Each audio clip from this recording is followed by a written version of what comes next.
Paramashivoham. Om Nithyananda Paramashivoham. Om Nithyananda Paramashivoham.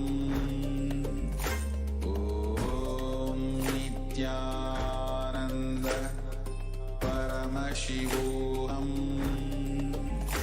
Om Nithyananda Paramashivoham. Om Nithyananda Paramashivoham. Om Nithyananda Paramashivoham. Om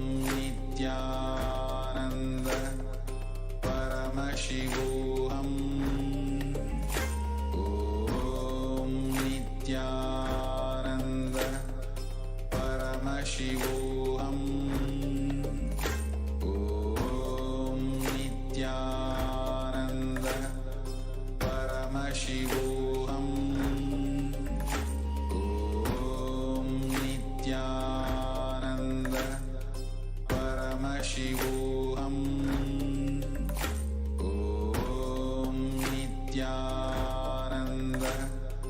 Paramashivoham.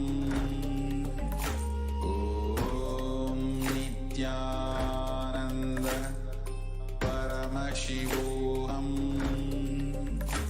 Om Nithyananda Paramashivoham. Om Nithyananda Paramashivoham. Om Nithyananda Paramashivoham. Om Nithyananda Paramashivoham.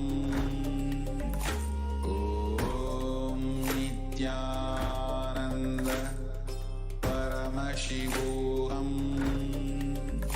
Om Nithyananda Paramashivoham.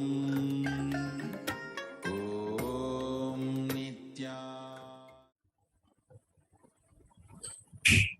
Nithyanandam Paramasukadam Kevalam Jnanamurtim Tvanvatitam Gagana Sadrisham Tattvamasyaadilaksham Ekam Nityam Vimalamachalam Sarvadi Sakshi Bhutam Bhavatitam Trigunarahitam Sadgurum Tam Namami. Nithyanandam, I offer my humble obeisance, my humble pranam at the divine lotus feet of the Supreme Pontiff of Hinduism, Jagat Guru Mahasanidanam, His Divine Holiness Bhagavan Nithyananda Paramashivam. And I welcome each and every one of you who is joining us with us right now on this extremely auspicious day, as billions across the world are celebrating the very day of Gita Jayanti. I invite you all to this auspicious occasion as we are celebrating with the very reincarnation, the very bioenergy of Sri Krishna himself today evening. In just a few short hours, we will be graced with the blessing of the Vishwarupa Parandhama Darshan and the Divya Chakshu initiation. Once again, wishing each and everyone an auspicious Gita Jayanti. And today, we will be soon having the divine darshan of Bhagavan in our very own homes, no matter where we are. Make sure that you are tuning in, that you are getting the notifications, that you're registering, and you're getting all of the announcements made for the program upcoming within just a few short hours. I know that many of you are very excited for this program. It's going to be a spiritual feast for the eyes and for the soul. So once again, welcome each and every one of you to this evening's program, and an auspicious Gita Jayanti to each and every one of you, where we are celebrating Bhagavan Sri Krishna and his ultimate manifestation of the Bhagavad Gita in the midst of the Kurukshetra, the battlefields, that is not only a capsule in history, but a lesson for the entire humanity. Now, let us enter into today's program, this morning's program, as we are going to be reminding ourselves of the energy and the grace of Devi Parashakti as she is manifested for us through the Supreme Pontiff of Hinduism. Many of us would have had a picture of what the year 2020 would be like for each and every one. I'm sure many of us would have visualized flying cars, would have visualized cutting edge technology, perhaps wanted to take a seat back and relax from technology and have a better imagination of what the year 2020 would be like. And today, I'm sure many of you, having taken a look around, once that year came, many of us were just looking around and thinking, where did all my fantasies go? Is this what I had in store for me all those years ago when I was just a kid, imagining what the future would be like? And many of us lost so much of hope in these last 2 years of what our world would be, what's our future going to be, and if we have any control, any way to be able to manifest our reality for our own. The Supreme Pontiff of Hinduism has always continued to tell each and every one of us, to guide us, and to assure that we are a possibility. We are not an end product, a possibility, a seed in its very prime. And we need to be nourished, it needs to grow, it needs to have the right moisture, and it needs to develop, evolve, mature into a beautiful banyan tree.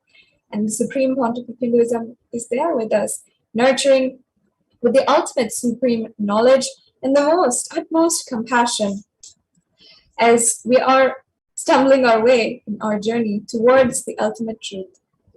Now, the Supreme Pontiff of Hinduism, in order for us to be guided, especially during this time, during the Pralaya, has manifested Devi Parashakti, the Divine Cosmic Mother. Now, who is Devi Parashakti, you might ask? Devi is the ultimate pure feminine consciousness, the source of billions and billions of universes, and the cosmic womb, the Brahmanda Yoni, from which all of us have come, in which all of us are in right now, and what all of us will merge back into.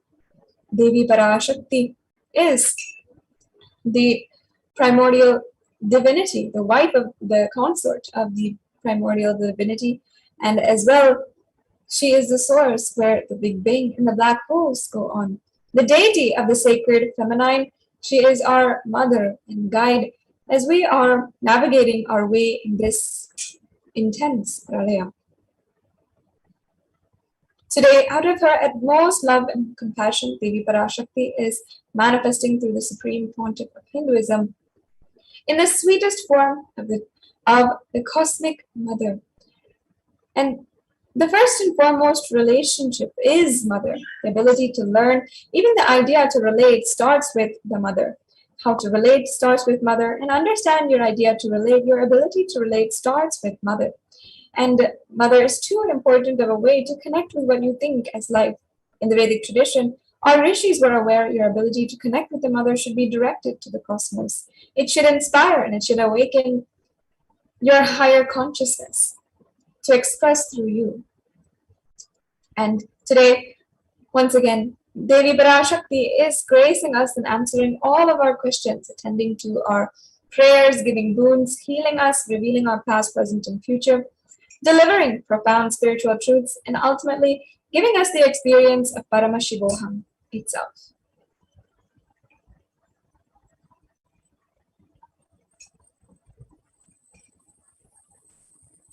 So let's have a glimpse of what is Bhava Samadhi Darshan. What do we actually experience when we are beholding the darshan of Devi Parashakti manifesting through the Supreme Pontiff of Hinduism?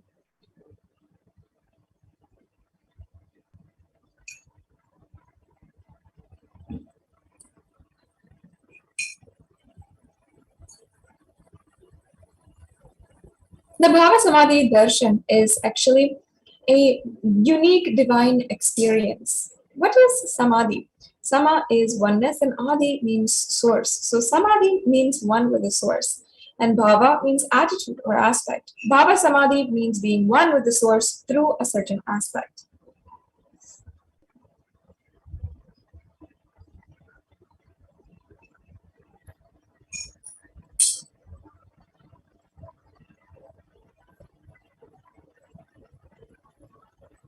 And darshan is literally coming face to face with the cosmos.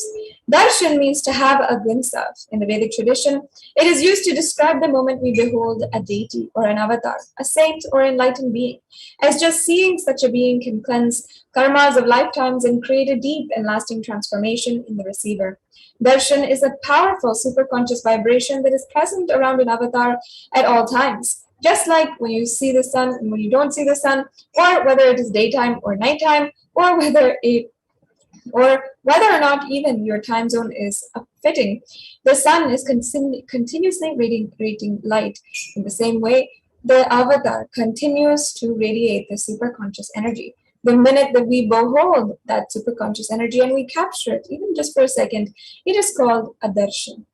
Now let's get down to the fundamental points of the science of Samadhi Darshan. Divine cosmic beings are real. They manifest from the enlightened time-space zone. They manifest through the incarnations, the Nijavataras and the Archavataras. The Bhava Samadhi Darshan is the science of Nijavatara manifesting Paramashiva consciousness. It is where the formless, the being of Paramashiva, expresses through the Divya Sarira and manifests as Nijavatar, physical form for us to experience Paramashiva.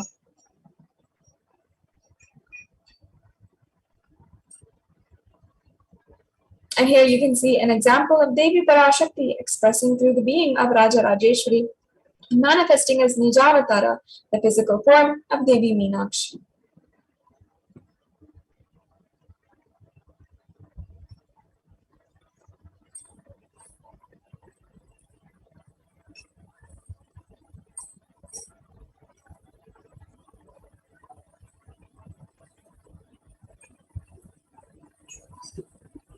And the Archavata, or the deity, reflects the consciousness and the manifestation, the being of superconscious energy.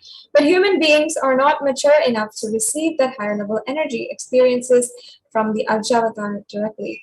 The avatar, the physical embodied form, comes down to bridge the gap and create an experience of superconscious energy inside of all of us. And that is why we are extremely blessed to be able to live in the presence of an avatar, even it being digitally. The Bhava Samadhi Darshan awakens your Kundalini Shakti, which is the latent potential energy in every human being. This influx of superconscious energy visibly slows down the aging process and improves immunity to disease. During the darshan, the whole brain comes alive, turning into a superconductor of conscious energies that heal, empower, and transform our lives.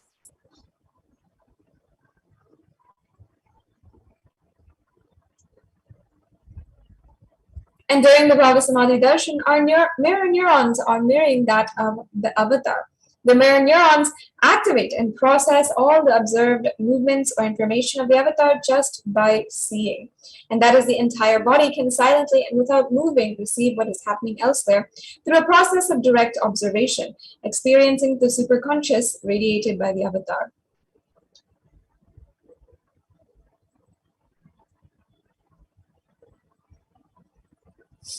Yes. And Devi Parashakti reveals during the darshan what is called the Akashic reading. Akashic readings are not a prediction like you might think. It is a reading from a cosmic archives. Beyond the space, creation and destruction happen simultaneously. So in the dimension of time, it starts the past, present, and future. And because Akashic records are stored in the dimension of space, that's being named as Akasha, there is no present, past, or future. So that's why everything is already clearly recorded, and you can retrieve those files and take it out at any time. And you, with the grace of Devi Parashakti, you can change, rewrite, alter, or completely wipe out your past, present, and future and create the reality that you want with just the Supreme Pontiff of Hinduism's grace and blessings. So now Let us be introduced to the very being without whom we would not be able to have this experience today, the Supreme Pontiff of Hinduism. The Supreme Pontiff of Hinduism, Jagat Guru Mahasannidhanam, His Divine Holiness, Bhagwan Nithyananda Paramashivam, is the reviver of KAILASA, a macrocosmic, ancient, enlightened Hindu civilizational nation. The Supreme Pontiff of Hinduism is the 1008th incarnation of Paramashiva as per Hinduism, recognized by his predecessors who are enlightened masters and adepts. The Supreme Pontiff of Hinduism has made the science of power manifestation, yoga, and temple-based universities as a lifestyle for humanity. And he is the present 293rd Jagat Guru Mahasannidhanam of the Kailasha Shamala Pita Sarvagna Pita. And as well, the Supreme Pontiff of Hinduism has revived the social spiritual activities, as well as the religious services, the religious rituals conducted in this ancient heritage that have been conducted for thousands of years since the beginning of this ancient lineage. And as well, the Supreme Pontiff of Hinduism is the incumbent emperor of Surya Vamsa Surangi Samrajam, and as well as the declared successor of the Arunachala Sarvagna Pita.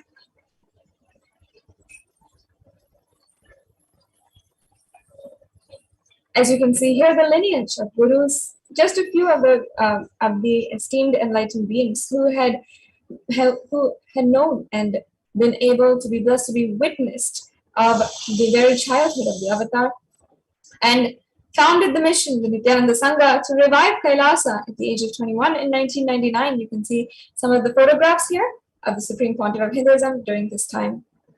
And the Supreme Pontiff of Hinduism is also founded the Adi Kailasa Sarvagna Pitam at 24. And on the 4th of November 2002, the Supreme Pontiff of Hinduism had consecrated the land of this ancient heritage, which Supreme Pontiff of Hinduism is reviving, and declared as a successor of the Bhagyanagara Sripura Sarvagna Pitam at age 26 on the 1st of January 2004. You can see the ceremonies taking place of the traditional Abhishekam offered to the Supreme Pontiff of Hinduism, and the incumbent emperor of the Surya Vamsa Surangi Samrajam of the Surya Vamsa lineage. You can see here the predecessors of the emperor of the Surya Vamsa lineage, and the reviver of the Adi Pallava Sarvagna Pitam from 2007.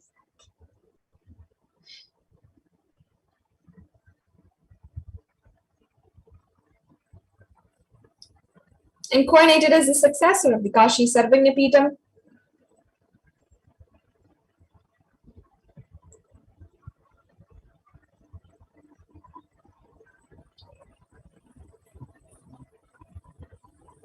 And coronated as Mahamandaleshwar, or Supreme Spiritual Head of the Mahanirvani Akada, the latest apex monastic order, and as the youngest Mahamandaleshwar by age 35 in 2013. And coronated as the Guru Mahasannidhanam of the Tanjavur Adinam at age 36 in 2014.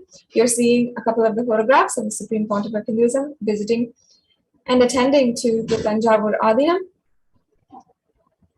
And as well, the Tiruvarur Adinam, the Supreme Pontiff of Hinduism, was coronated as the Guru Mahasannidhanam. And also, the Panchanadikulam Adinam and the Vedaranyam Adinam are other ancient lineages, ancient mathas, ecosystems, which the Supreme Pontiff of Hinduism is reviving in order to protect these ancient world heritage sites.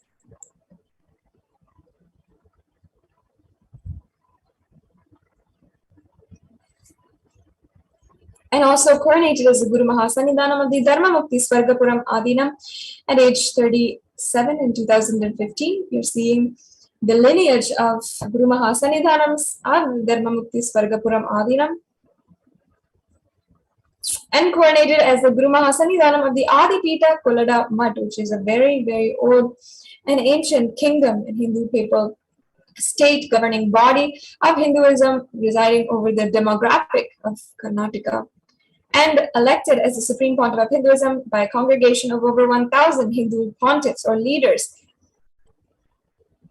with the ceremony called the Atirudra Mahayaga you're seeing now, where the Supreme Pontiff of Hinduism was declared unanimously as Bhagwan, or as the most ultimate incarnation of Paramashiva.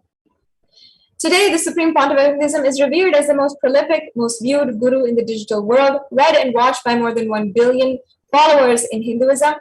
The reviver of the world's greatest digital Hindu nation, with 1 billion lives enriched and 1 billion lives enriched.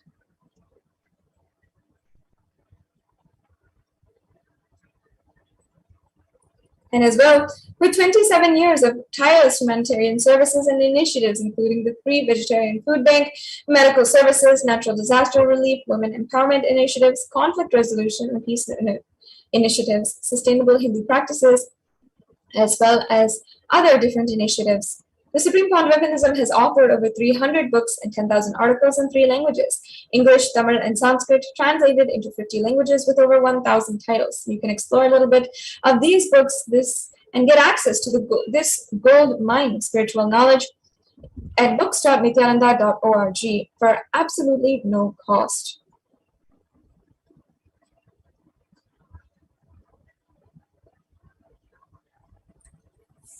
And over 20 million copies of these books and articles sold, read, and downloaded today to benefit humanity.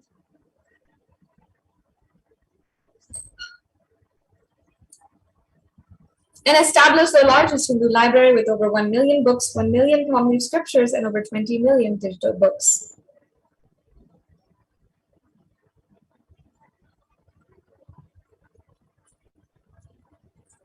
And over 10,000 hours of discourses, over 1 billion views on social media.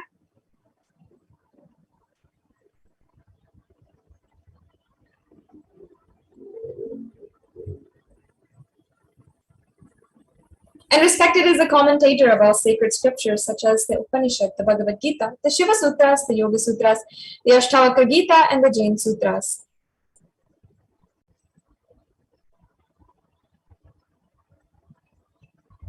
And honored as a leader of Hinduism, the most awarded, internationally recognized Hindu leader, with recognition today from the United States Senate, as well as the United States House of Representatives, as well as different governments and countries all over the world, and esteemed leaders of Hinduism and other forums. And as well acclaimed as one of the top 100 spiritually influential living personalities by Watkins' Mind, Body, Spirit magazine. And the reviver of the sovereign order of KAILASA, led by the Supreme Pontiff of Hinduism and the Nithyananda order, monks, nuns, and the Hindu diaspora, who are working for global peace and to give superconscious breakthrough to humanity. And the establisher of the largest Hindu university in the world with satellite campuses in 150 countries.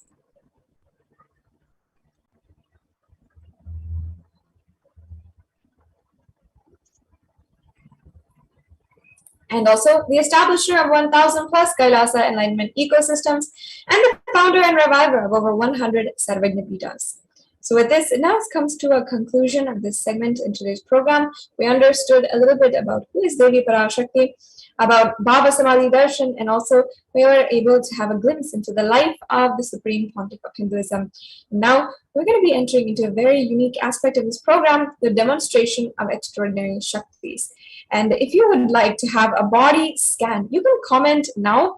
If you'd like to have a body scan, you can give your consent in the comment section.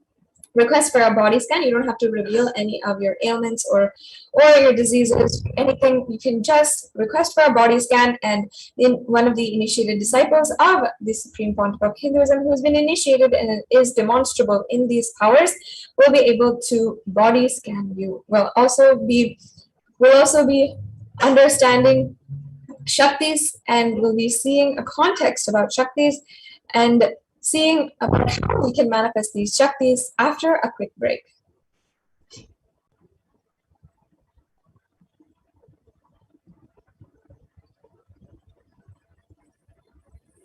Just be alive for next 3 years. Don't die within next 3 years.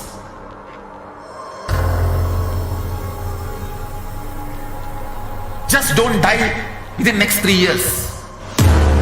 Be alive, somehow be alive. I'm working sincerely. I will reach you somehow.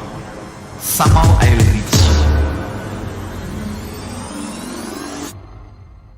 It's my commitment to humanity.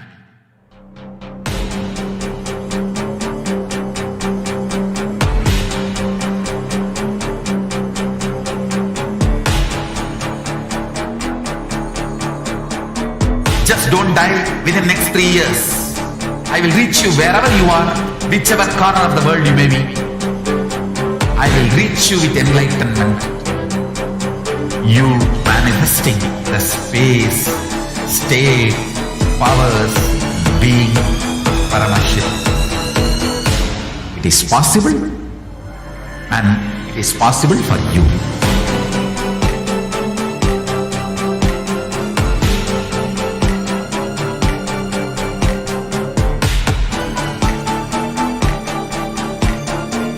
Paramashivoham will reach you with enlightenment science.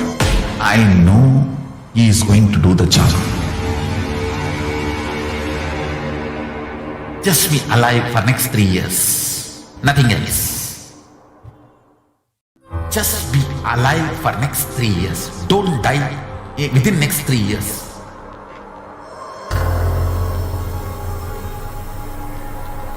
Just don't die within next 3 years. Be alive, somehow be alive. I'm working sincerely. I will reach you somehow. Somehow I will reach you. It's my commitment to humanity.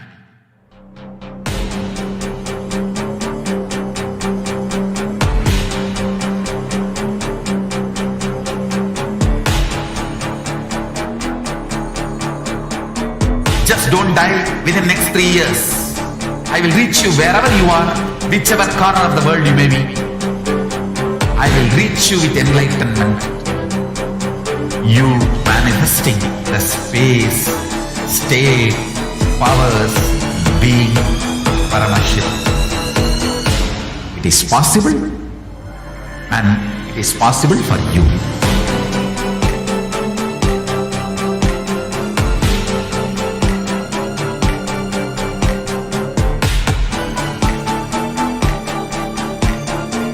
Paramashivoham will reach you with enlightenment science. I know he is going to do the job. Nithyanandam, welcome back for this program, and once again reminding all the viewers, if you'd like to have a body scan, if you are wanting to have a live body scan right now by one of the initiated disciples of the Supreme Pontiff of Hinduism who has demonstrated these powers of the third eye, you can comment below with your request, and if you can just give your consent for the body scan. And just a few short minutes, we'll be able to be joined by the third eye demonstrator, and we will be beginning and seeing the demonstration of the powers of third eye.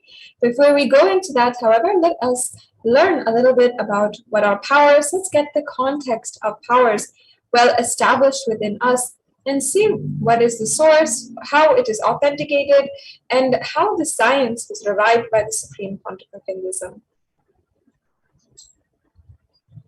Once again, I'm wishing each and every one of you a very auspicious Gita Jayanti, and on this day, within just a few short hours, we will be having a very unique and special program. And each and every one of you is invited to attend this program and literally be graced, be in the presence of the avatar who walks the planet Earth once again, and in order to restore Dharma and in order to fulfill his promise that he gave 5,000 years back.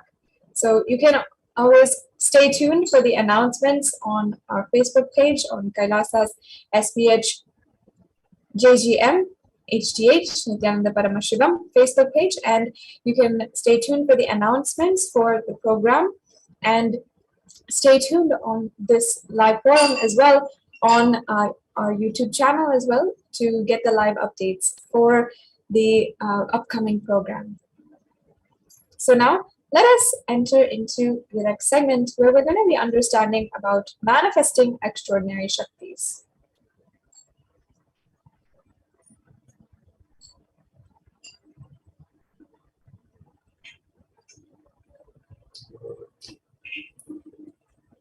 Manifesting extraordinary Shaktis and power manifestation is a very, very unique aspect of the entire revival of Sanatana Hindu Dharma that Swamiji is doing. The Balasans of the Nithyananda order and the initiated disciples of the Supreme Pontiff of Hinduism will be now demonstrating the powers of third eye and sharing with all the experiences and results of the extraordinary manifestation of the divine powers awakened in us through the Diksha. And in today's Bhava Samadhi Darshan, all of us will receive the initiation into third eye awakening, and as well as other powers. The third eye is the cosmic browsing center, located between the brows, which is upon initiation, one can effortlessly and express the powers and see through to the third eye, just as you would through two eyes.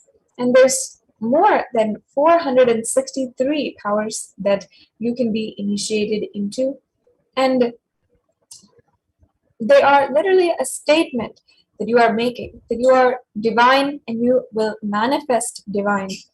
In the Vedagamas, the source scriptures of Hinduism, Paramashiva reveals in elaborate detail each and every one of these 463 extraordinary Shaktis, and how manifesting powers is a system, a method, and a science for human beings to explore the various possibilities and powers and have access to various states of consciousness. And as I was saying, Shaktis manifest from a state that you are divine and you do manifest divine, not that you need to reach divine in any way. So there are fundamental differences between Shaktis and Siddhis. Shakti is expressed from the space of enlightenment as a side effect of feeling connection with the divine and high integrity with the Guru, and they are the source of enlightenment. On the other hand, Siddhis are powers that manifest from tapas or penance for enlightenment, and Siddhis are on the path of enlightenment.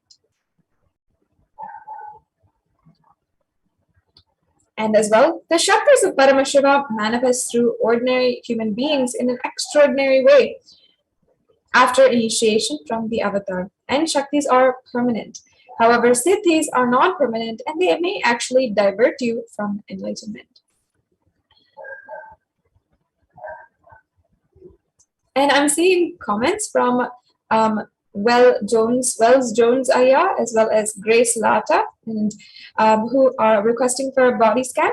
I'd love to request that each and every one of you stay online, continue to watch. We'll be joined shortly by the Power Manifester in order to move into the body scanning. And do stay tuned, and shortly we will be starting the body scanning. So yes, now let's understand the source of Shaktis. Paramashiva is the primordial divinity in Hinduism, and he is the source of all Shaktis. In fact, he is the source of all of the 5 dimensions of the whole universe: creation, destruction, putting into delusion, liberation, and rejuvenation. Shrishti, Sthiti, Samhara, Trobhava, and Anugraha. Creation, sovereign rulership and maintenance, rejuvenation, pulling out of delusion, and the liberating grace for all entities.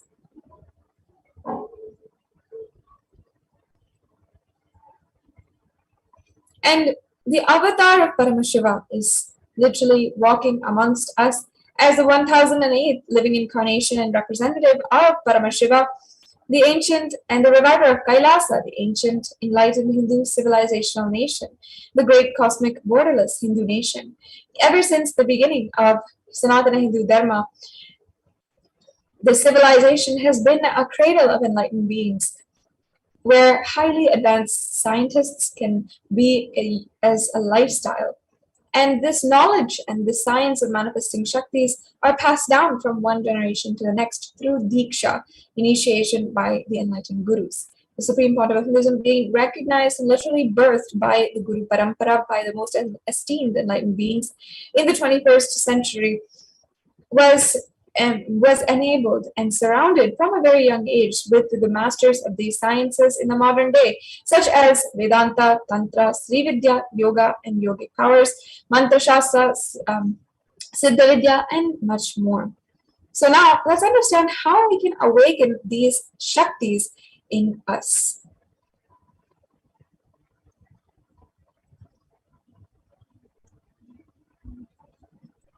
Every ultimate truth, the jnana, mapped into your consciousness, or prajna, manifests as possibility and power of every being, the prajnana.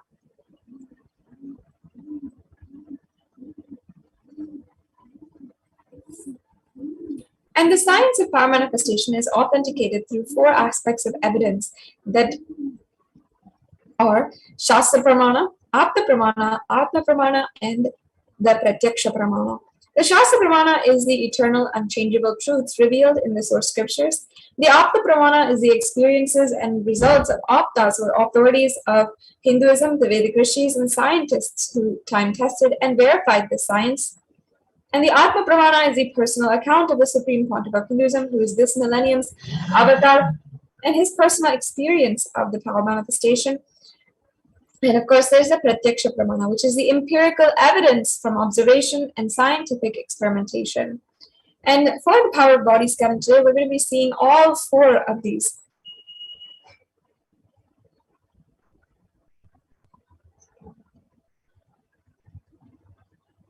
And you'll be able to verify also with many other Sakshi Pramana the authenticity of these powers. And so Vedagamas are the ultimate superior authorities for Hindus, and Vedas are the pure science where the ultimate truths are explained. Agamas are the scriptures where the applied technology, the applied science is expanded. Vedas and Agamas, the Veda Agamas, are given the status of Shruti. As they are directly revealed by Paramashiva, they are the ultimate, eternal, unchangeable truths. Yes. So now let us enter into the power of body scanning, which we'll be demonstrating today. Once again, I just want to remind the people who have already requested for a body scan, Mr. Well Jones Aya, as well as Grace Lata. You can please do stay tuned, stay online, and we'll be shortly joined by the Power Manifester in order to start the power demonstration for each and every one of you. And as well, right now we'll be going over the Pramanas. The Shastra Pramana, or the scriptural reference for manifesting the power of body scanning, is from the Vijnana Bhairava Tantra, verse 54, where Paramashiva tells, Swadehe jagato vapi sukshma sukshma tarani cha tatvani yani nilayam dhyadvante vyajate para, which means Bhagavan Paramashiva says, cognize deeply that from the subtle to the subtlest constitutive principles of your whole body or the whole universe simultaneously consist of the essential reality. They are being absorbed in the source cause, Paramashiva.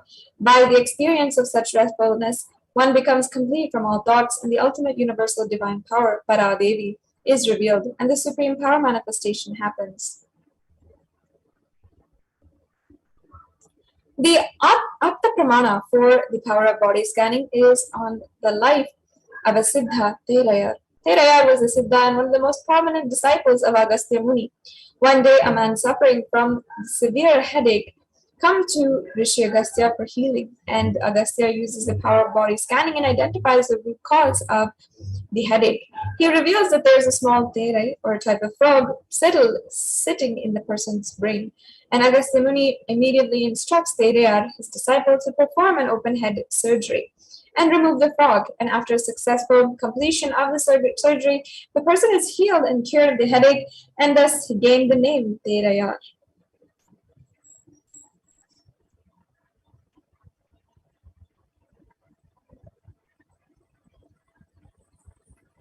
And from the life of the Supreme Pontiff of Hinduism himself, Swamiji has been, of course, manifesting this power of body scanning from the birth itself, and has literally shocked so many eyewitness accounts where they have seen and have been healed by the Supreme Pontiff of Hinduism, and their ailment or their issue, their disease has been exactly pinpointed out to them, and they were able to heal from it with the grace and blessings of the Supreme Pontiff of Hinduism.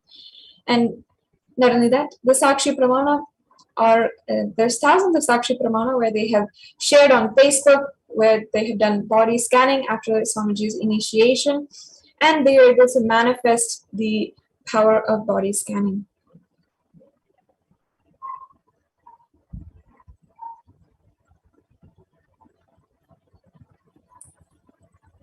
Just be alive for next 3 years. Don't die within next 3 years.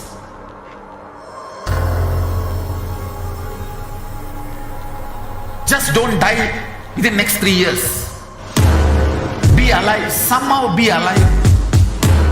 I'm working sincerely. I will reach you somehow.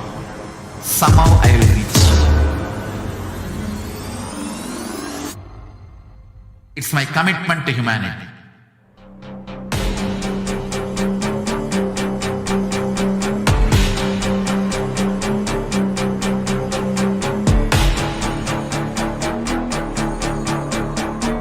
Just don't die within next 3 years.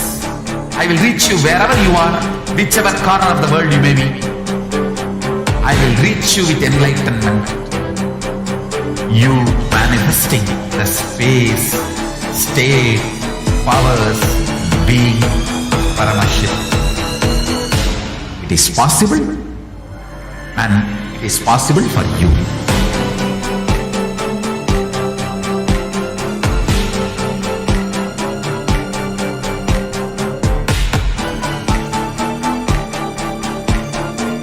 Paramashivoham will reach you with enlightenment science. I know he is going to do the job. Just be alive for next 3 years. Nothing else. Just be alive for next 3 years. Don't die within next 3 years.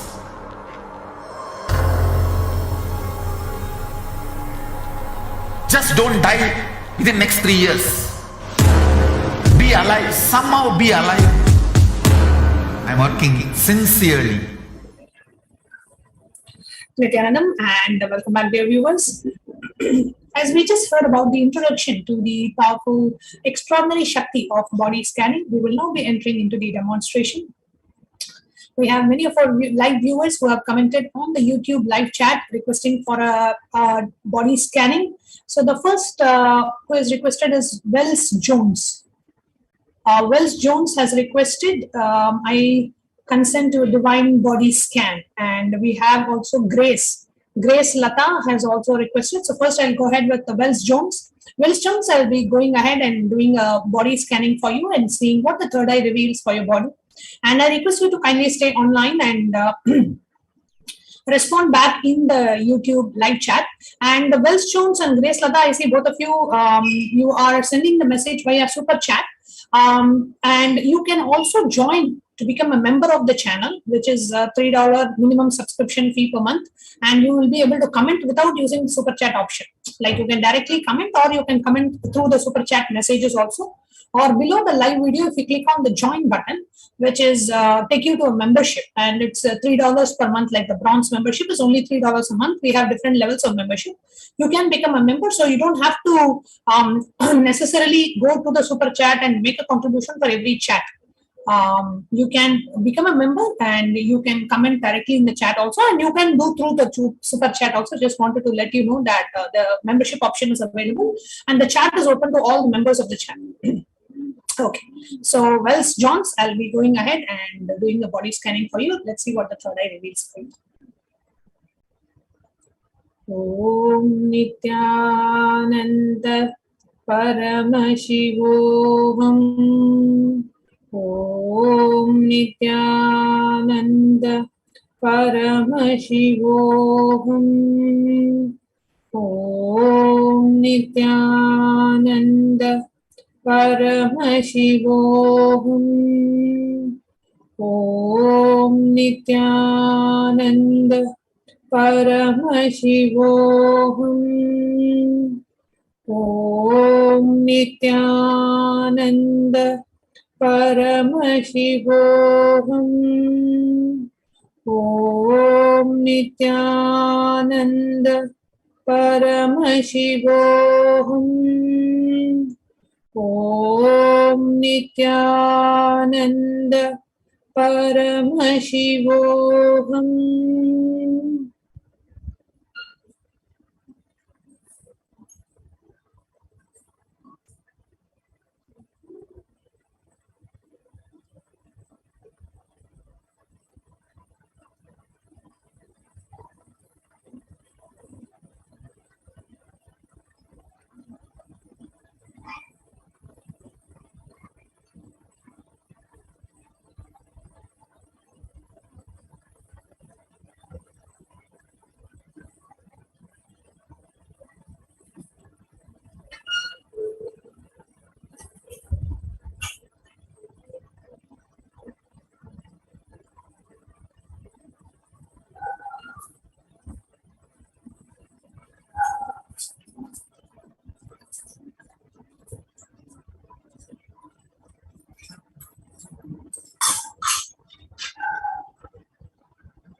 Yes. So, Wells Jones, I'll tell you what the third eye revealed for you. One is in terms of your breathing. It's if the third eye revealed that you have like a blockage in one side of the nose, you are not able to breathe very clearly, properly through both the nostrils. You're able to breathe only through one side. The other side seems to be blocked. I'm not sure whether it's temporarily or it's something that you have very frequently, but the breathing is not very smooth. It is, you feel like there is kind of a blockage, and only through one nostril you are able to breathe properly. And as far as your stomach is concerned, I also feel like there's a lot of like acidic, acidity in the stomach, and the thin layers of the stomach are are literally like becoming very sensitive. The layers of the stomach are becoming sensitive because of the acidity that you are facing, and you need to eat a lot of food that will give you cooling in your body, not heat generating foods, but foods that will cool down your body, like for example cucumbers or watermelons, fruits, and a lot of these kind of food that will make your body feel cooler, and it will also help in reducing the acidity of your system. So these are the two things that was revealed about you, Mr. Wells Johns. So I request you to please go ahead and comment back in the YouTube live chat how you are able to connect with what the third eye revealed for you. Next, I'm going to be scanning for Grace Lata. Grace Lata is also requested for body scanning. So I'm going to be scanning for Grace Lata, and let's see what the third eye reveals for her. Om Nithyananda Paramashivoham. Om Nithyananda Paramashivoham. Om Nithyananda Paramashivoham. Om Nithyananda Paramashivoham.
Nithyananda.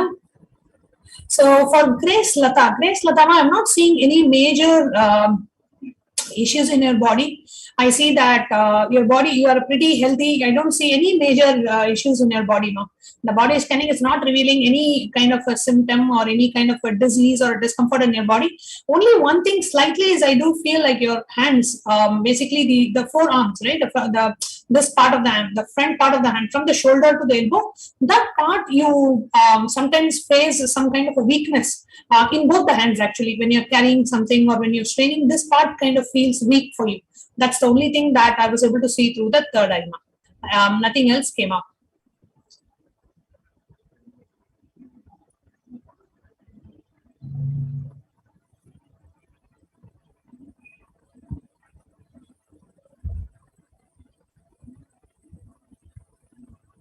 Okay, so next we have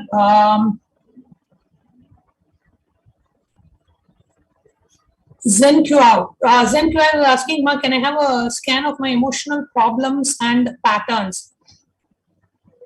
Okay, ma, I can do a body scanning and let's see what the body scanning tells for you, ma. If it's giving anything physical or if it's giving something emotional. Okay, Zen QR, I'm going to go ahead and do a body scanning for you. Om Nithyananda Paramashivoham. Om Nithyananda Paramashivoham. Om Nithyananda Paramashivoham. Om Nithyananda Paramashivoham.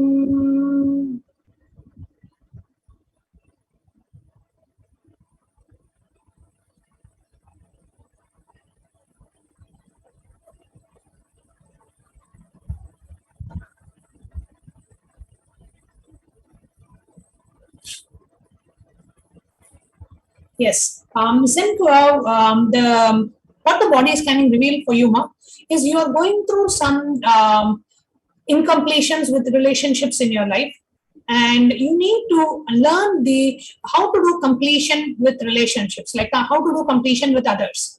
Go through that completion process, and you will understand as you go through the completion how you are manifesting what is happening around you. It is our perception that makes you go through this emotional problem and patterns and trauma. And once you complete with that, drop the cognitions, the powerless cognitions that we receive and we are holding inside about others. Once you complete that, you will see things just start beautifully aligning for you. So intensely focus on completion with others. There are a lot of videos on YouTube where Swamiji is explaining how to do. And really sit with Swamiji's Atmamurti and do the intense completion. It will really help you. Okay, so we have a few more minutes. I can take one more scan. Margaret Johnson is asking, please scan me too, ma. I would like to know what comes. Your help is greatly appreciated. Sure, ma. So I'll be doing the body scanning of Margaret Johnson. In the meanwhile, Zenkia, if you can respond back, Grace Lata, if you can respond back, and Wells Jones, if you can respond back as well in the chat, how you were able to relate with the scanning, the third eye scanning that was revealed for you. So I'm now going to be doing a scan for Margaret Johnson. Om Nithyananda Paramashivoham. Om Nithyananda Paramashivoham. Om Nithyananda Paramashivoham.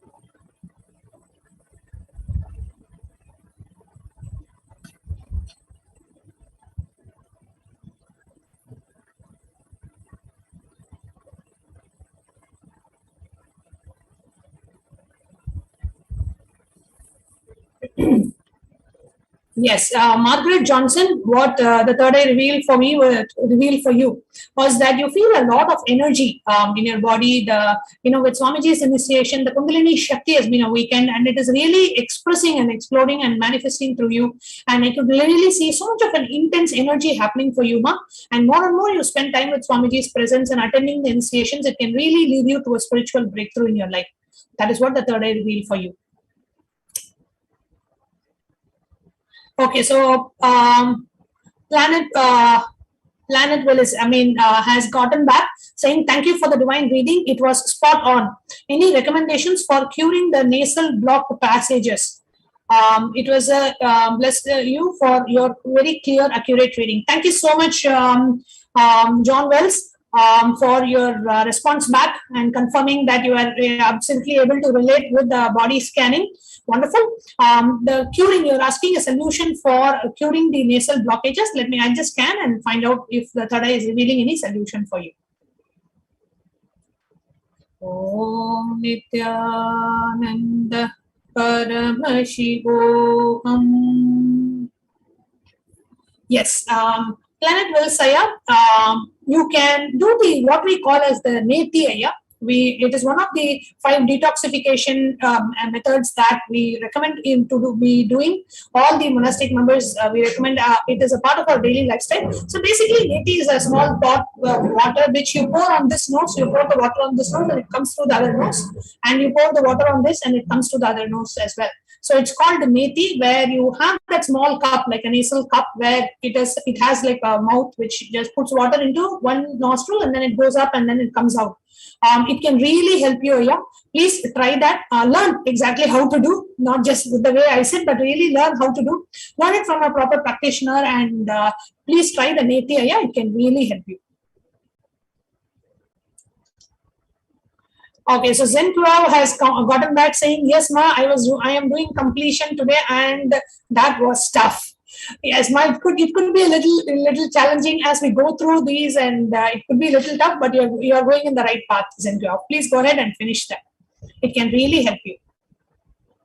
Yes, I know a lot of others would like to have a body scan, but we are limited in terms of time. So I'll be concluding the session now, and every day we are having this body scanning at in the Indian time morning from 2:30 a.m. to 3 a.m. We'll be having the live body scanning. So you can please join back and come back and have request for a body scanning in tomorrow's session or in the subsequent sessions. Every day we are having. And today evening at 4 p.m. So just over 12 hours from now, we have the Parandama Vishwarupa Darshan program starting live on the HDH Nithyananda YouTube channel, Facebook, and all of our social media platforms. And at 8 p.m. onwards, we have the Bhava Samadhi Darshan of the Supreme Pontiff of Hinduism, Bhagavan Parandama Vishwarupa Darshan, manifesting through the Nija Avatar of the Supreme Pontiff of Hinduism. So Margaret Johnson has gotten that. Yes, thank you, Ma. I do feel that. I don't panic anymore. You have reinforced what I feel. Beautiful, Ma. Thank you so much for confirming, Margaret. Wonderful. So with this, we come to the conclusion of this session. We'll be now moving on to the further segments where we share with you more about Devi Parashakti and the Devi Parashakti Akashic readings. Nithyanandam, and we'll be right back with you after a very short break. Just be alive for next 3 years. Don't die within next 3 years.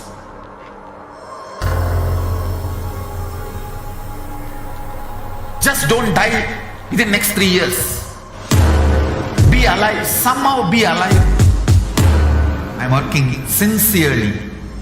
I will reach you somehow. Somehow I will reach you. It's my commitment to humanity.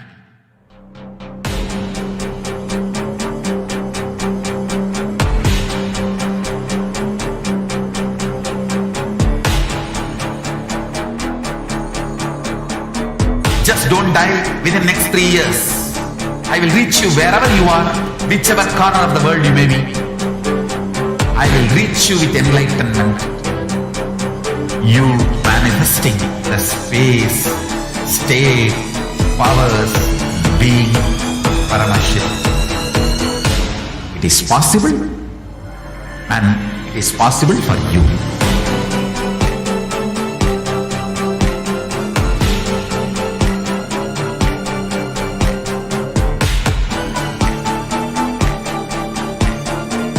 Paramashivoham will reach you with enlightenment science. I know he is going to do the job.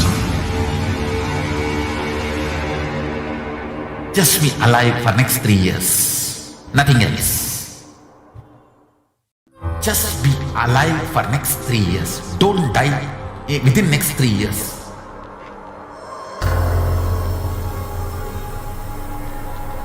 Just don't die within next 3 years. Be alive, somehow be alive. I'm working sincerely. I will reach you somehow. Somehow I will reach you. It's my commitment to humanity.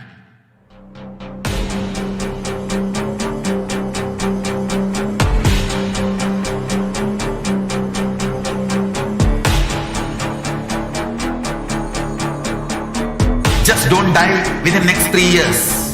I will reach you wherever you are, whichever corner of the world you may be. I will reach you with enlightenment.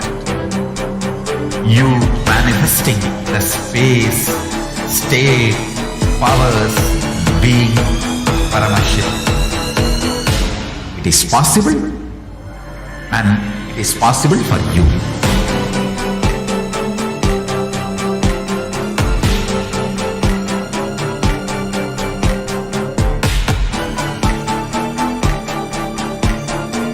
Paramashivoham will reach you with enlightenment signs. I know he is going to do the job. Just be alive for next 3 years.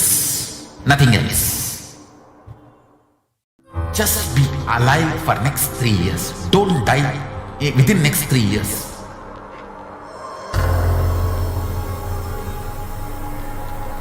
Just don't die within next 3 years. Be alive, somehow be alive. I'm working sincerely. I will reach you somehow. Somehow I will reach you. It's my commitment to humanity.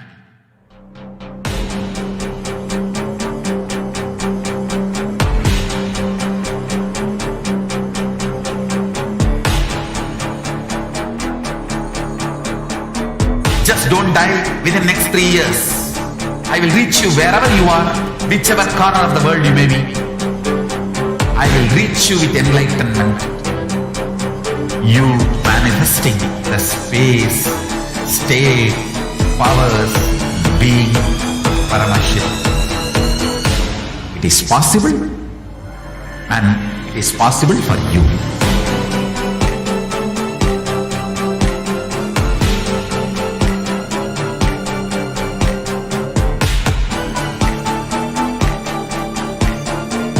Paramashivoham will reach you with enlightenment signs. I know he is going to do the job. Just be alive for next 3 years. Nothing else. Just be alive for next 3 years. Don't die within next 3 years.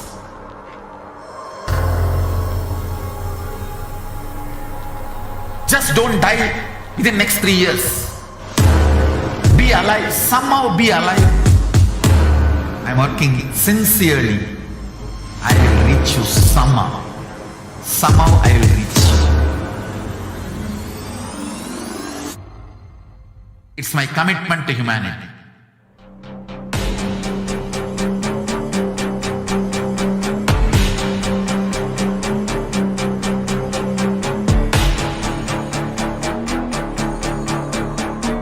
Just don't die within next 3 years. I will reach you wherever you are, whichever corner of the world you may be. I will reach you with enlightenment. You manifesting the space, state, powers, being, Paramashivoham. It is possible, and it is possible for you.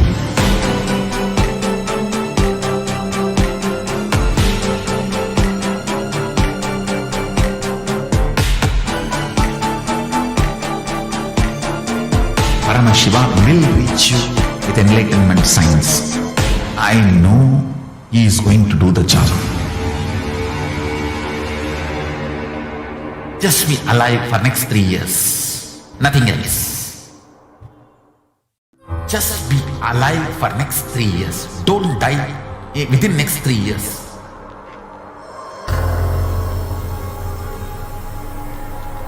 Just don't die within next 3 years. Be alive, somehow be alive. I'm working sincerely. I will reach you somehow. Somehow I will reach you. It's my commitment to humanity.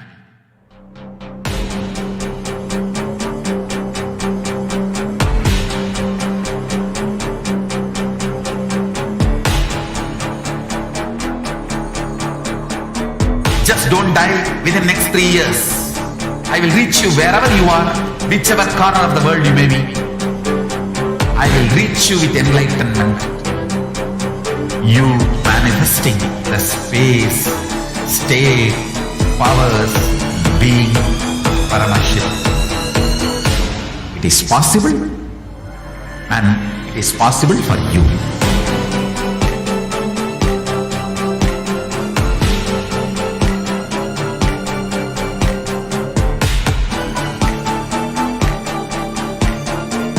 Paramashiva will reach you with enlightenment science. I know he is going to do the job. Just be alive for next 3 years. Nothing else. Just be alive for next 3 years. Don't die within next 3 years.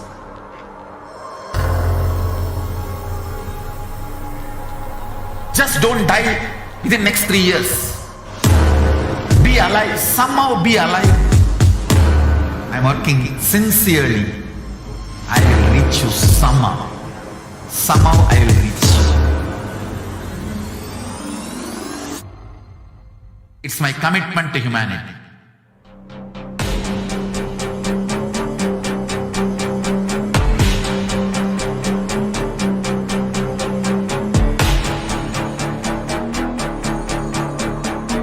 Just don't die within next 3 years. I will reach you wherever you are, whichever corner of the world you may be. I will reach you with enlightenment. You manifesting the space, state, powers, being Paramashivoham. It is possible, and it is possible for you.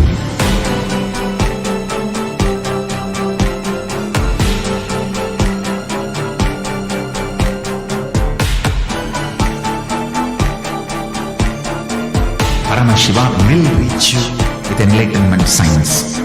I know he is going to do the job. Just be alive for next 3 years. Nothing else. Just be alive for next 3 years. Don't die within next 3 years.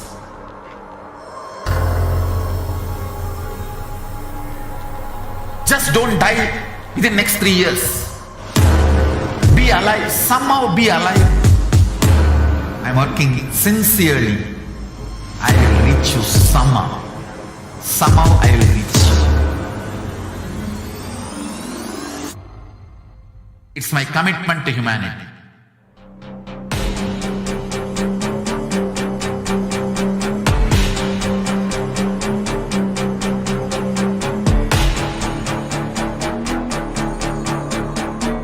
Just don't die within next 3 years. I will reach you wherever you are, whichever corner of the world you may be. I will reach you with enlightenment. You manifesting the space, state, powers, being Paramashivoham. It is possible, and it is possible for you.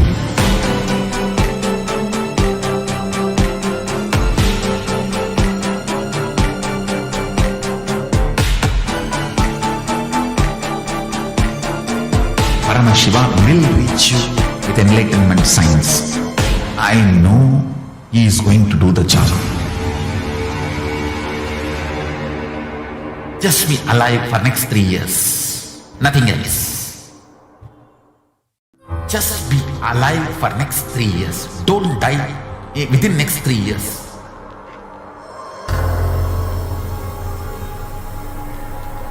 Just don't die within next 3 years. Be alive, somehow be alive. I'm working sincerely. I will reach you somehow. Somehow I will reach you. It's my commitment to humanity.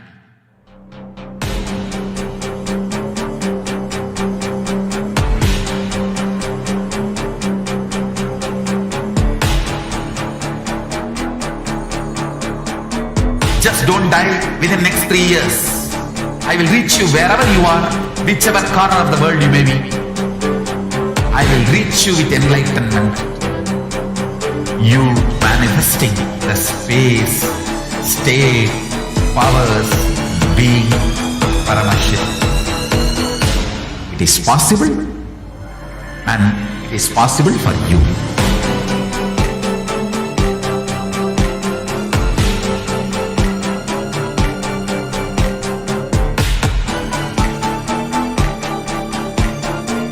Paramashiva will reach you with enlightenment signs. I know he is going to do the job. Just be alive for next 3 years. Nothing else. Just be alive for next 3 years. Don't die within next 3 years.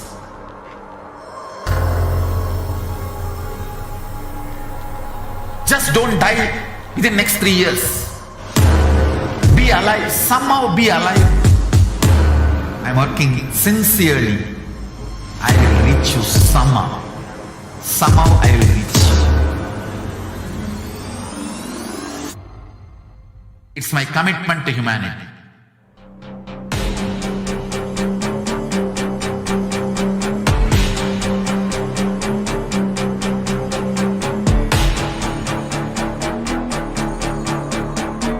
Just don't die within next 3 years.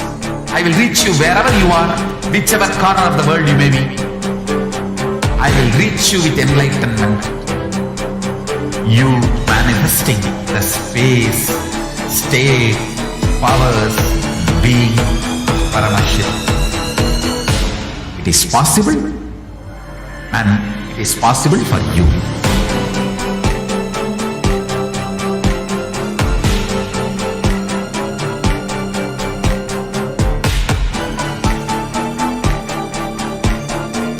Paramashiva will reach you with enlightenment signs.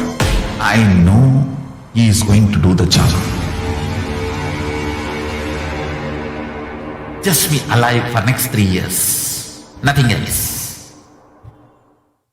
Just be alive for next 3 years. Don't die within next 3 years. Nithyanandam, welcome back to all of the viewers. And we're going to get started into the next segments of today's program. I hope that each and every one of you are enjoying the program this far and you are able to have an opportunity to ask for a body scan. It's a very, really rare opportunity, a rare blessing to be able to be having one of these body scans and be literally under the scan or the ray of the third eye, connected with the energy of Paramashiva himself, the source of all existence. So we'll now be moving on into the next segment of today's program, understanding the Devi Parashakti, the divine cosmic being whom we're being introduced to today, whom we are relishing and reminiscing the divine Akashic readings which she has revealed to the world. So now let's start with the Dhyana Shloka of Devi Parashakti. Sinduraruna vigraham trinayana manikyamolispurat taranayaka shekaram smitamuki mapina vakshuruham panibhyam malipurna ratna chashakam raktotpalab bibratim saumyam ratna gadastha ratna charanam dhyayet paramambika. This verse means the Divine Mother is to be meditated upon as shining in vermilion, red body with triple eyes, sporting a crown of rubies, studded with the crescent moon, a face all smiles, a splendid bust, one hand holding the jewel cup brimming with mead, and the other twirling a red lotus.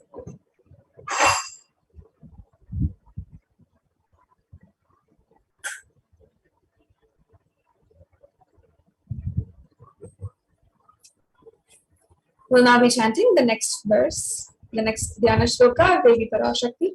These are from the Lalita Sahasranamam, which is a very, very profound chanting or chant of the 1008 names of Devi Lalita, Devi Parashakti.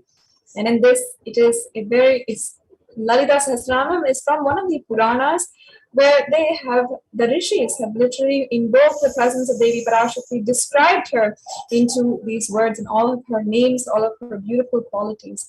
It has such a strong power that it is able to literally invoke her presence just with the chanting. So you'll be able to just simply feel the energy of Devi Parashakti with just the chanting of the Dhyana Shloka. So now we'll be moving on to the next Dhyana Shloka. The next slide, please. I'd like to take a few minutes also to be able to invite each and every one of you once again to the upcoming program, which is happening in just a few hours. And we're less than 24 hours away from the darshan of Bhagavan Vishnu, the Vishwarupa Parandhama darshan, as Bhagavan Sri Krishna had revealed himself in his most opulent and his most supreme form, the Vishwarupa darshan, as he appeared 5,000 years back on this day. It is such an amazing, beautiful day and such an auspicious occasion for each and every one of us. And today, Swamiji, the Supreme Pontiff of Hinduism, is going to be gracing each and every one of us with this darshan once again. And just as Arjuna received the divine initiation, the Divya Chakshu initiation, in order to be able to behold the very Vishwarupa Darshanam, each and every one of us is going to be receiving the same very initiation, and we'll be able to behold the darshan, the Vishwarupa darshan of Parandama once again. It's such a powerful occasion, and with the incarnation himself, who is going to be radiating that very energy and giving us the initiation in order to manifest the powers of third eye. So please do, if you are watching right now, please do ensure that you are staying tuned for the announcements, that you are registering, that you are getting in touch with your local leads and your local sanghas in order to register for this program and make plans for this program coming up within less than 24 hours. Yes, so now we'll go on to the next Dhyana Shloka. Arunam karunatarangitaakshim dritapasham kushapushpaganachapam animadibiravrtam mayuke rahamityeva vibhavaye bhavani. This verse means, I meditate on the great empress. She is red in color and her eyes are full of compassion, and she holds the noose, the goad, the bow, and the flowery arrow in her hands. She is surrounded on all sides by powers such as Anuma for race, and she is the self within me. Once again, this is from the Lalita Sahasranama. Devi is the ultimate pure feminine consciousness. Parashakti is the cosmic mother, and it is her cosmic womb from which billions and billions of universes comes out and goes in. She is the source where the Big Bang and the black hole goes on. Parashakti is the source Shakti, the source energy, the source power from which all of us came, in which all of us are in right now, and in which all of us are going to merge.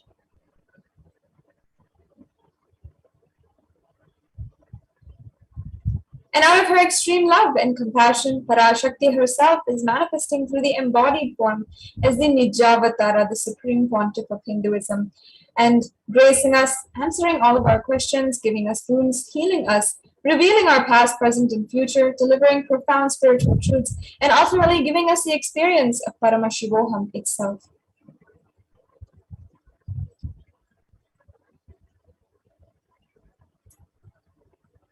In the words of Parashakti herself, where she has described the happening of the whole existence, her very happening, raising as Omkara, expressing as the Vedas and Agamas, blossomed as Srimkara, filled as Parashodasi, living in the 40 triangles, the Kailasa Swamini, who is Kailasa Sripura Chintamani, Parashodasi, sitting as Paramashiva, Parameshwari, who rules the world, Paramashakti, Manonmani, Meenakshi. As Nithyananda, I took the Nijavatara here to give good boon to everyone, to bestow all goodness. Hiranyagarbha Swarupini, Brahmandayuni, Shami, Chandramoli, Rapala, Aparana, Uma Parvati, Savitri, Navayavana, Samrajya Lakshmi, Parameshwari, Parashodasi, Meenakshi. Taking the form of Nithyananda, I came here as Nijavatara. With great compassion, I am blessing, listen, people, to do good to all of you. I took the form of Nithyananda and came down as Nijavatara.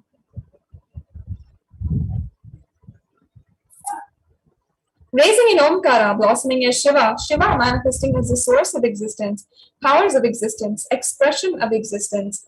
From the oneness of Om, blossoming as two, as Prakriti and Purusha, blossoming as three Shaktis, Icha, Kriya, and Jnana Shakti, blossoming as the four Vedas, expanding as the 5 Panchabhutas, beyond the 6 chakras, filled as the gotras of 7 rishis, expanding as 8 directions, existing as 9 grahas, blossoming as 10 indriyas, being as the 11 rudras, creating all the worlds, bringing life, and to tell and make truth blossom, and to do good. Parashodasi, Meenakshi, in the form of Nithyananda, I came to bless every one of you.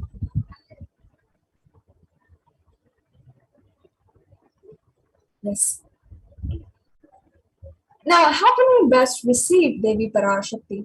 Literally, in that moment, you are seeing Paramashiva and Parashakti in one. And she is there in your screen. So always receive her very traditionally.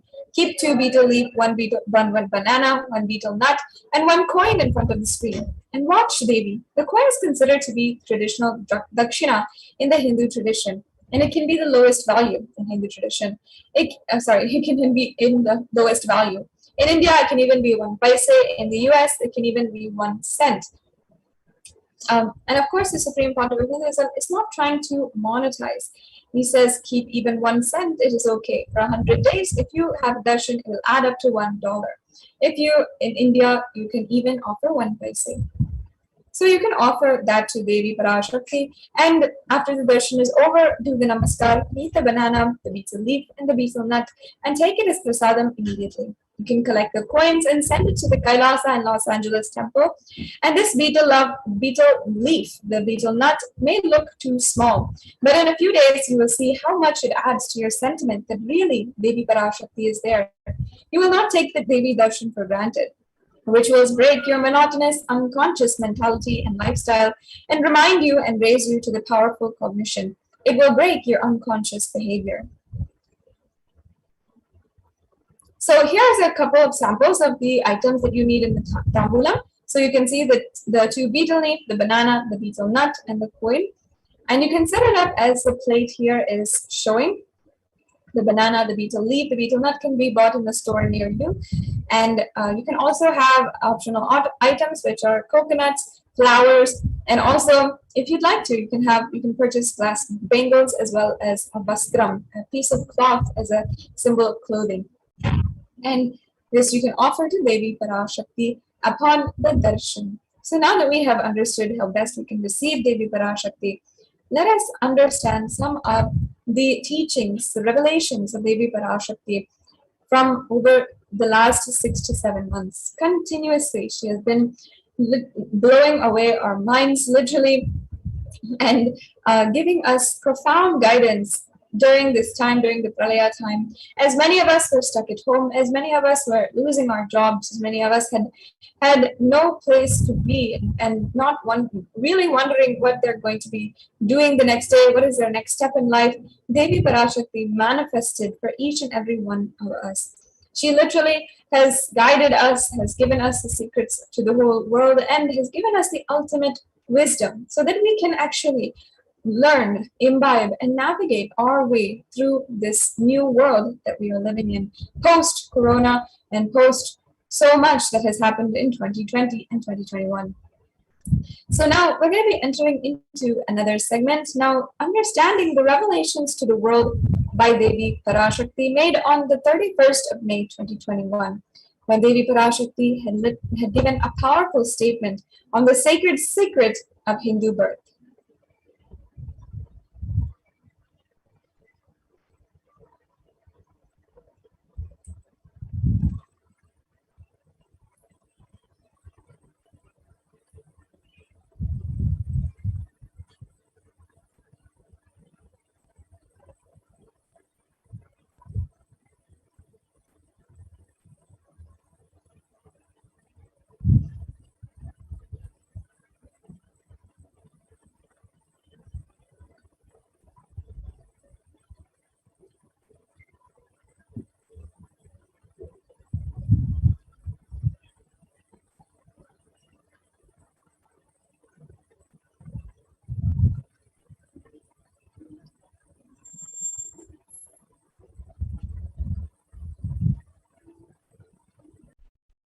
நன்றாய் கேட்டுக்கொள். உன் கேள்விக்கு உன்மூலமாய் உலகெங்கும் இருக்கும் இந்துக்கள் எல்லோர்க்கும் அளிக்கின்றேன் உத்திரம். கேட்டு வாழ்ந்தால் உங்கள் வாழ்க்கை பத்திரம். நன்றாய் கேளுங்கள். பிறப்பின் ரகசியத்தை பிறப்பிலா பெருமை உடைய பரமேஸ்வரி சொல்லுகின்றேன் கேளுங்கள். அண்டஜம், யோனிஜம், ஜலஜம், பீஜம் ஏனும் 4 விதமான பிறவிகளில் 84,000 யோனிகளில் பிறக்கும் பிறப்புகளிலேயே பெருமை வாய்ந்ததும் உத்தமமானதும் மனிதப் பிறவி. அந்த மனிதப் பிறவியிலும் பலமுறை பிறந்து உழன்று அரசியல், பொருளாதாரம், சுகபோகம், தர்மம், அர்த்தம், காமம் எனும் ஆசைகள், துக்கங்கள், அச்சங்கள் அனைத்திலும் அழன்று உழன்று இனி வேண்டாம் இப்பிறவி, வேண்டுவது மோட்சமே என்று முடிவெடுத்தோர்க்கு மட்டுமே ஹிந்து மத யோனிஜம், ஹிந்து பெற்றோர்க்கு பிறந்திடும் சனாதன ஹிந்து தர்ம யோனிஜம், மனித பிறவி உத்தமம், சனாதன ஹிந்து தர்ம மனித பிறவி உத்தமோத்தமம். இந்த உத்தமோத்தம பிறவி எடுத்த எல்லோருக்கும் ஜீவன் முக்த விஞ்ஞானத்தையும் சனாதன தர்மத்தையும் காக்கின்ற கடமையும் உண்டு. அதனால் வருகின்ற நன்மையெல்லாம் அனுபவிக்கும் உரிமையும் உண்டு. இந்த கடமையை செய்வோம் என்று சத்தியம் செய்ததனால்தான் அந்த உரிமை அளிக்கப்பட்டது.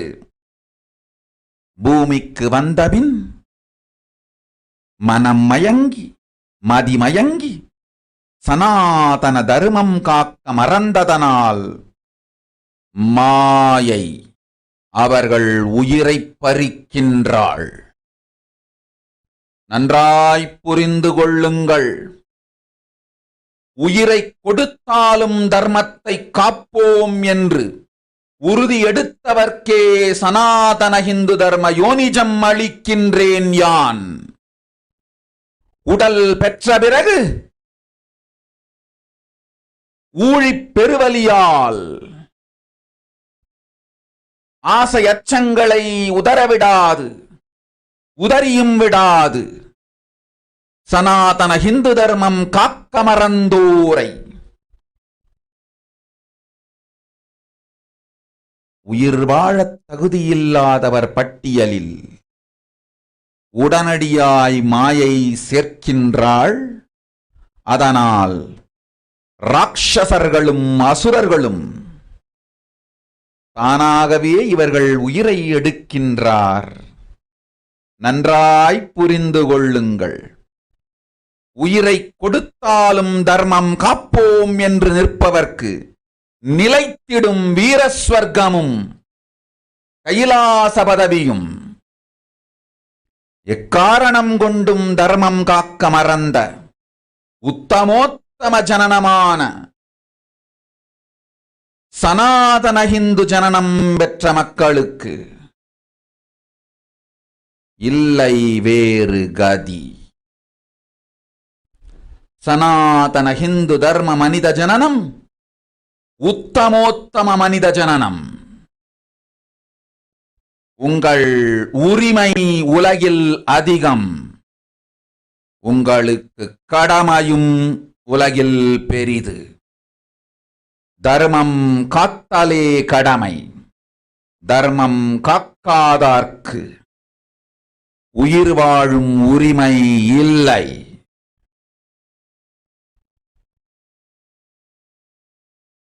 நன்றாய் புரிந்து கொள்ளுங்கள்.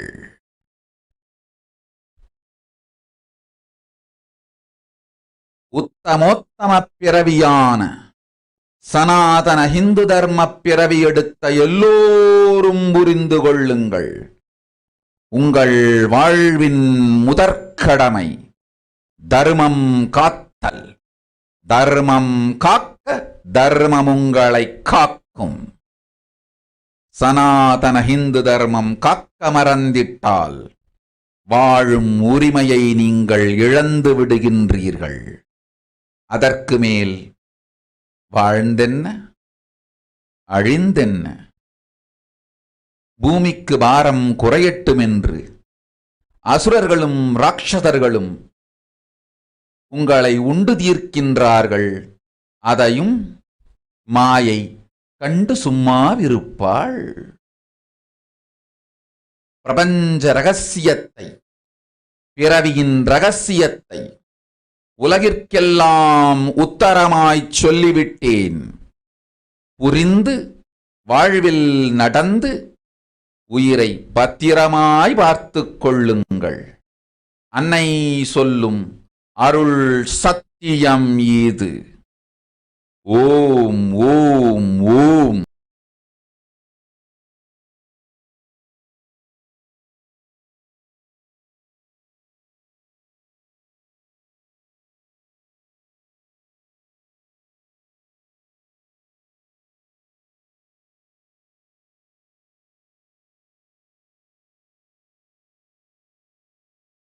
Let's now move forward. That was an extremely profound, powerful message from Devi Parashakti, especially for us Hindus, wherever we are in the world, especially if we're living outside of India. This was a message for us. Let us now understand the Devi's words mapped into English for us to get a better understanding of her teaching. Listen, Anthajam, Yonijam, Jalajam, Bijam. Like this in 4 types of births, in 840,000 yonis,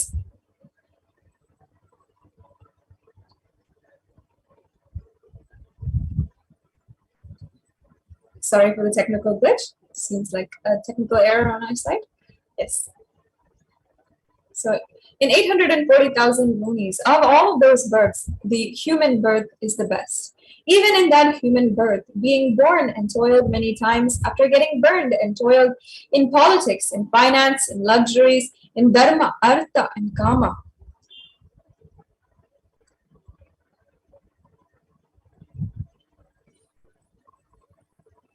And those who decide of not wanting this birth, wanting only moksha, only those will have the Hindu Dharma Yonijam, the Sanatana Hindu Dharma Yonijam.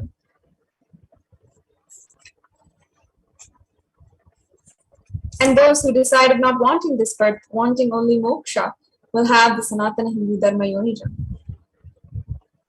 The Sanatana Hindu Dharma Yonijam of being born to Hindu parents.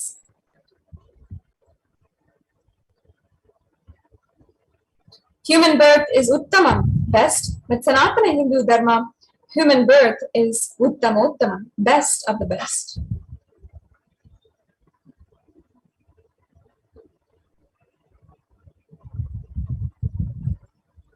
And everyone who took this Uttamottama birth has the responsibility of protecting the science of living enlightenment and Sanatana Dharma.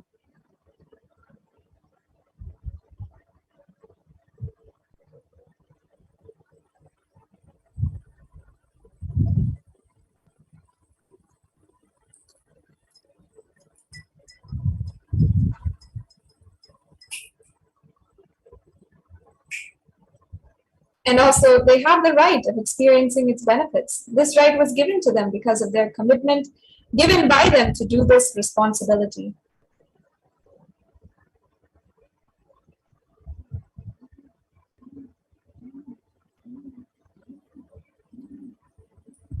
After coming to Bhuloka by getting mentally deluded and forgetting the dharma of protecting Sanatana Dharma, Maya, she is taking away all their soul.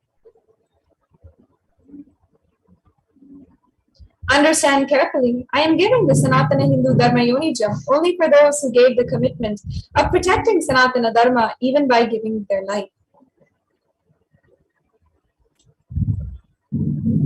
And after getting the body, because of painful deluge, not dropping fear and greed, for those who forgot to protect Sanatana Hindu Dharma, Maya, she will immediately add them to the list of those who are not worthy of living.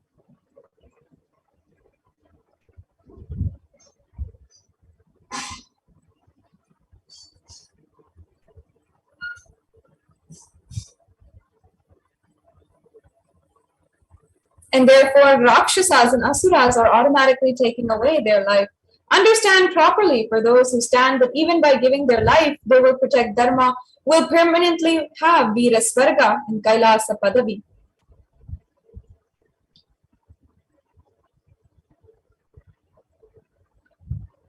For any reason, people who forgot to protect Dharma, having the Uttama birth of Sanatana Hindu Dharma birth, there is no other way for them.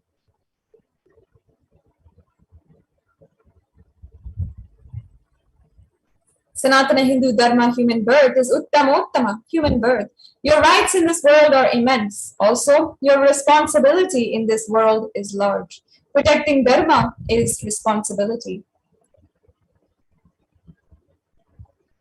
Those who do not protect Dharma, they do not have the right to live. Understand properly, all those who took the Uttama birth, which is the Sanatana Hindu Dharma birth, all of you understand. Devi Parashakti is now addressing each and every one of us Hindus directly.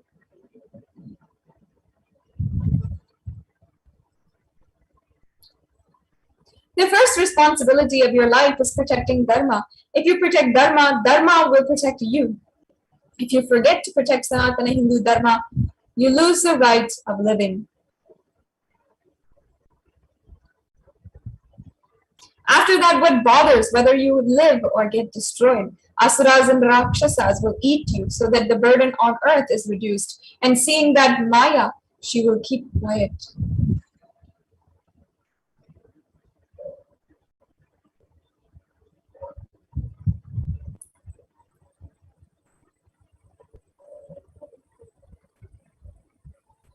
This was a direct message for Hindus all over the world. And it is our responsibility of Hindus to know our history as it happened and to understand that we have so much to contribute to the world. Hinduism represents the world's most ancient yet progressive indigenous spiritual tradition. It is an open framework model of civilization that stands for global peace, vegetarianism, non-violence, yoga, worship of nature, temple-based living, manifesting spiritual powers and inherent divinity of every being.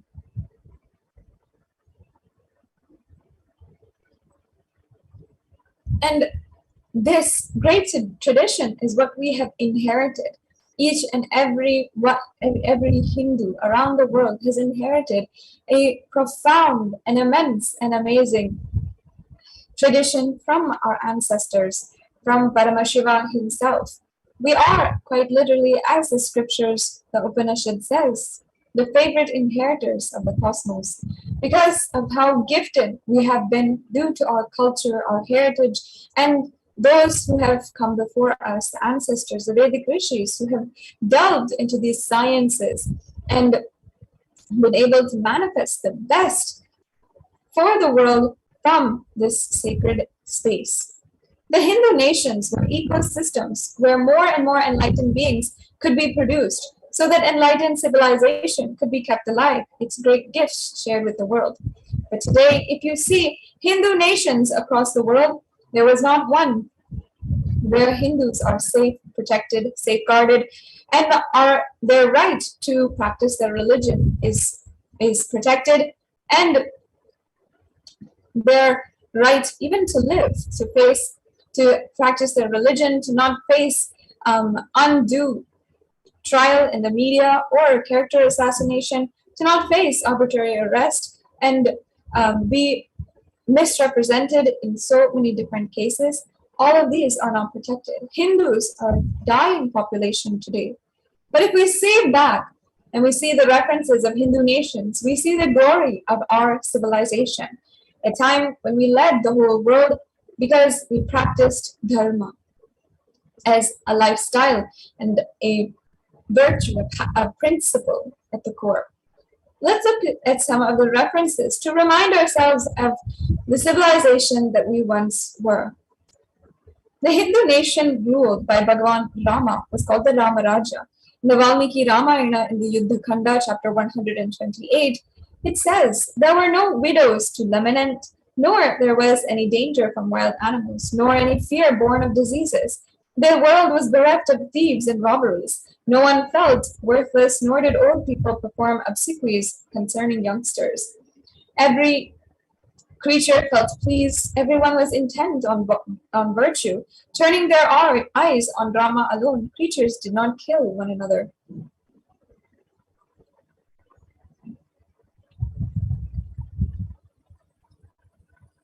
As you can see, such a peaceful productive civilization. The Valmiki Ramayana, the description continues. People survive for thousands of years with thousands of their progeny, all free of illness and grief. The trees where they were bearing flowers and fruits regularly without any injury by pests and insects.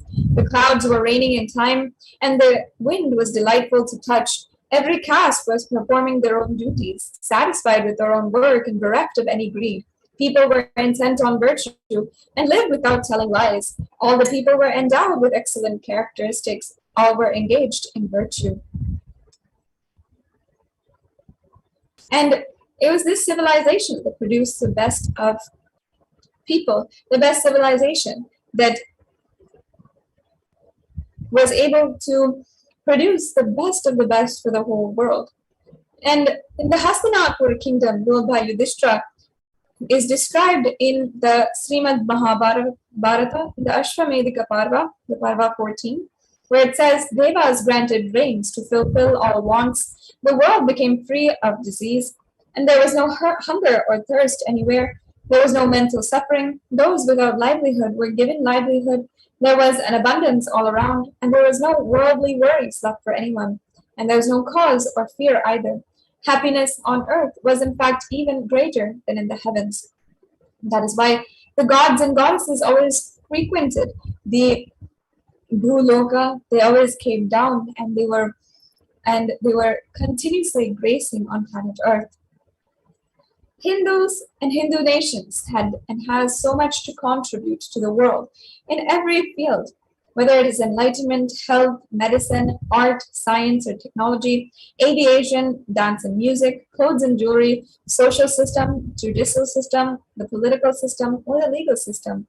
Hinduism has an immense amount of work that it has done already, and also so much of possibility that is in store for anyone who can delve into its depths.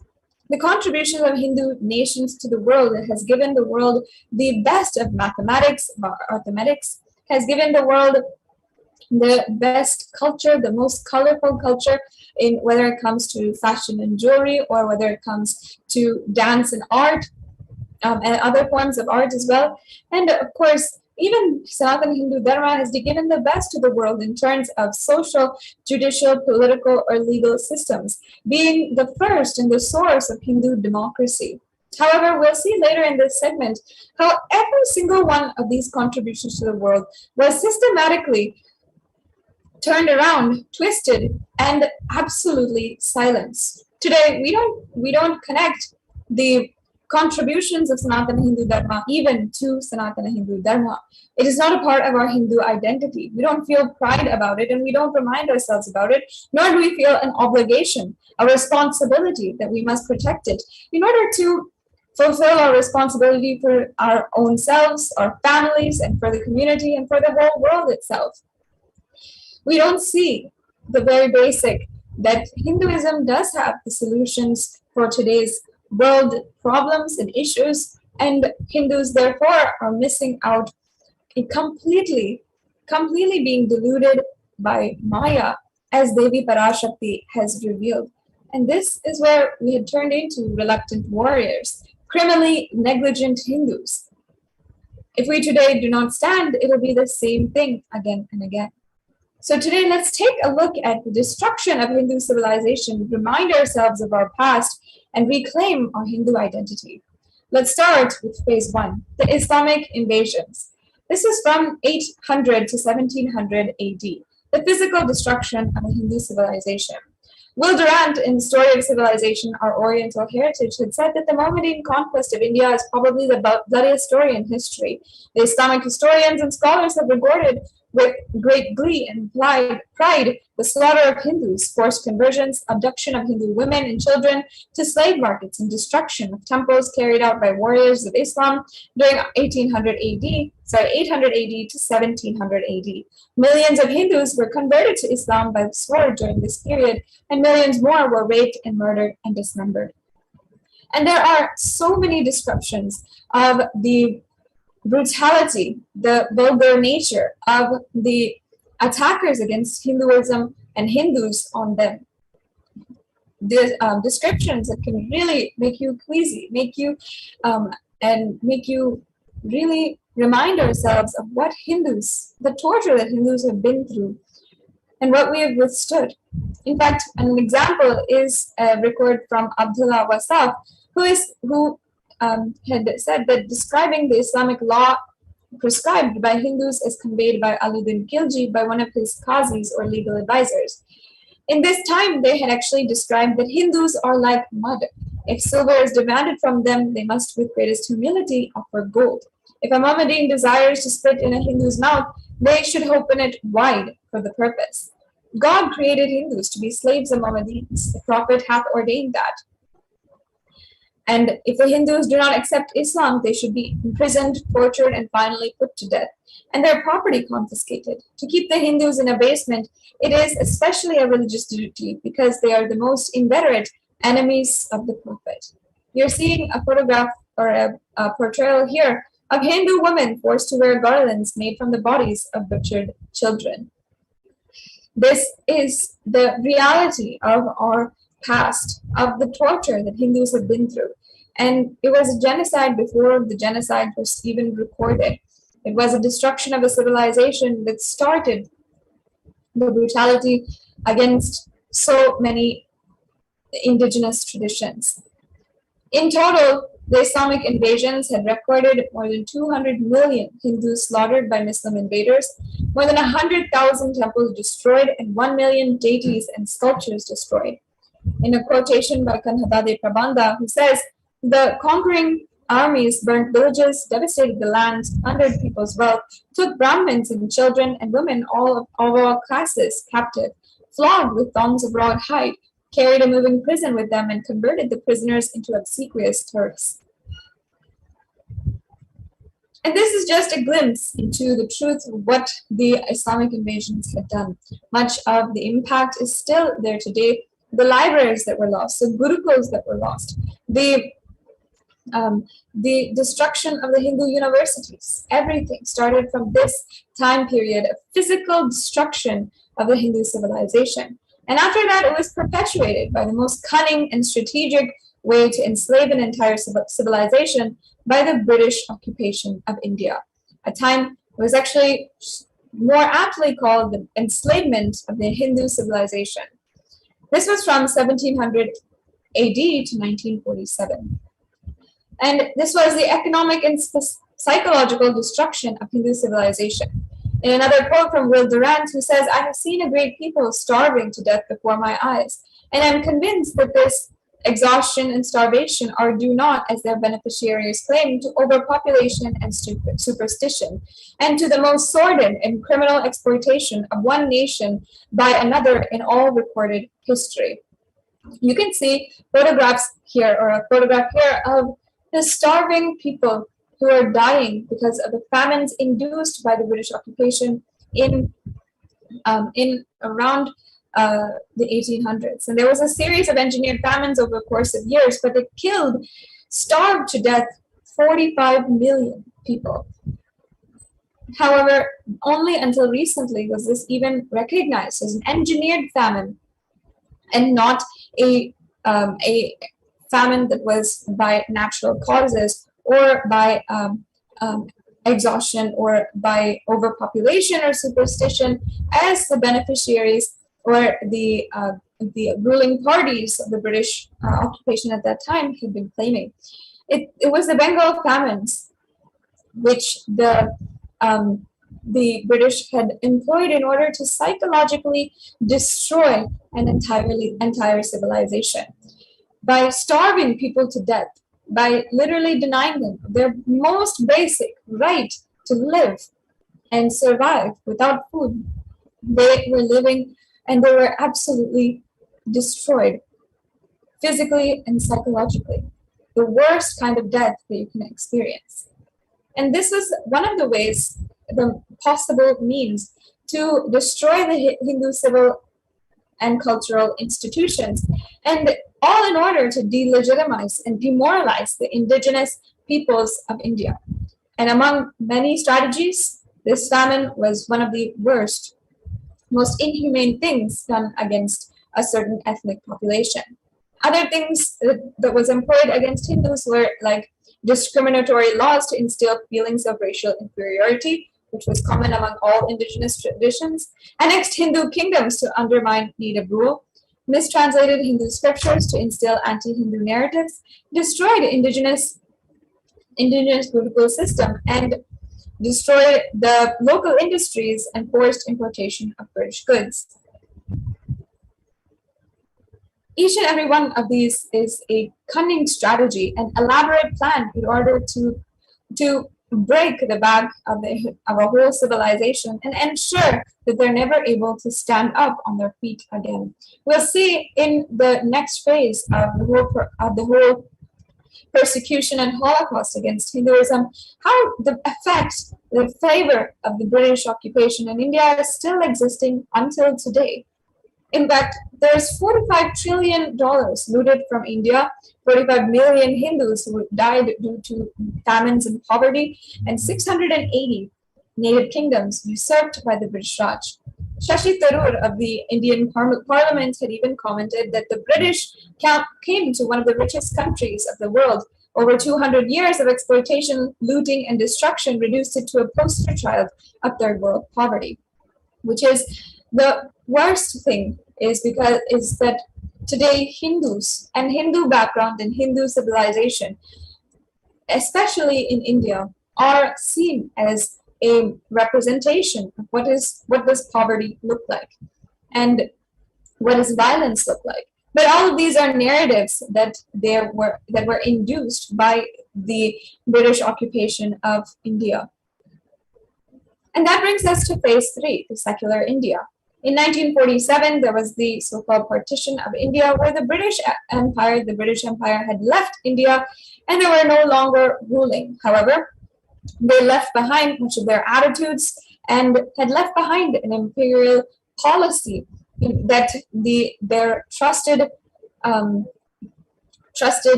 people who they had left behind were following diligently. For example, the first Prime Minister Nehru, had even said that what a disgusting, savage people we are. Politics, progress, socialism, communism, science, where are they before this black religious savagery? India can never be a Hindu republic.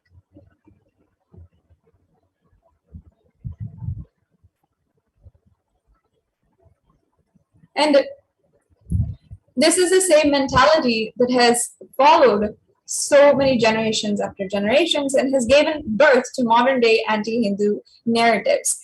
And even B.R. Ambedkar, India's first law minister and principal architect of the Indian Constitution, had said that if Hindu Raj doesn't become a fact, it will no doubt be the greatest calamity for this country. No matter what the Hindus say, Hinduism is a menace to liberty, equality, and fraternity. It is incompatible with democracy, and Hindu Raj must be prevented at all costs. This is the exact words of B.R. Ambedkar, who was India's first law minister.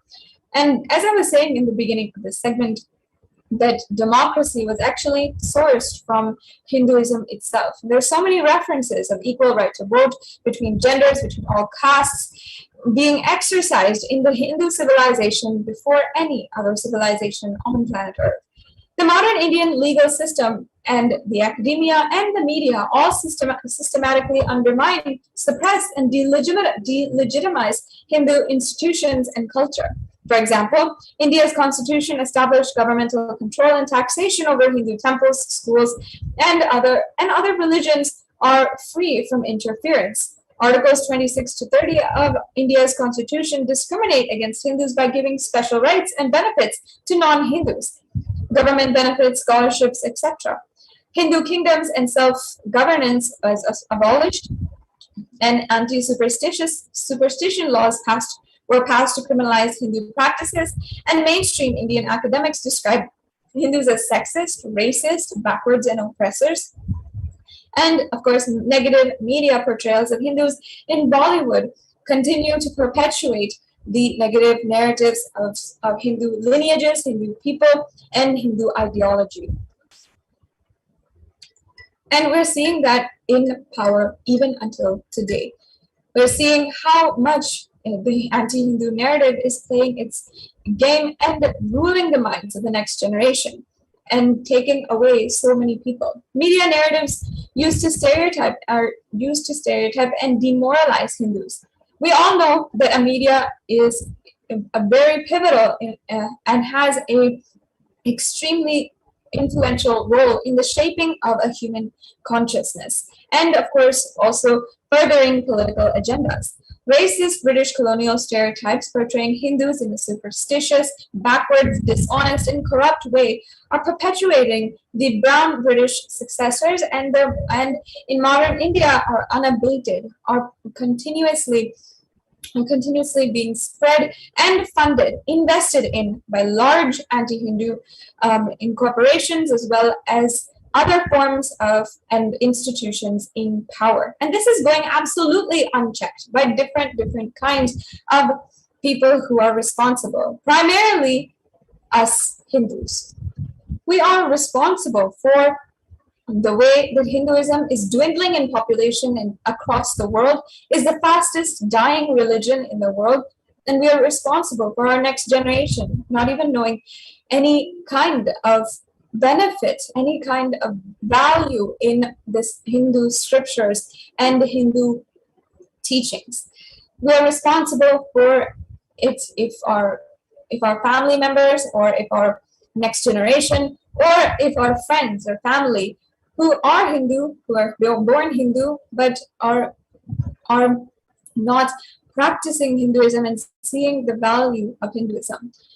We, each and every one of us, Hindus, are responsible for ensuring that we are, as a collective, reviving the Hindu nation. Today, Hinduism is a political orphan. It needs a nation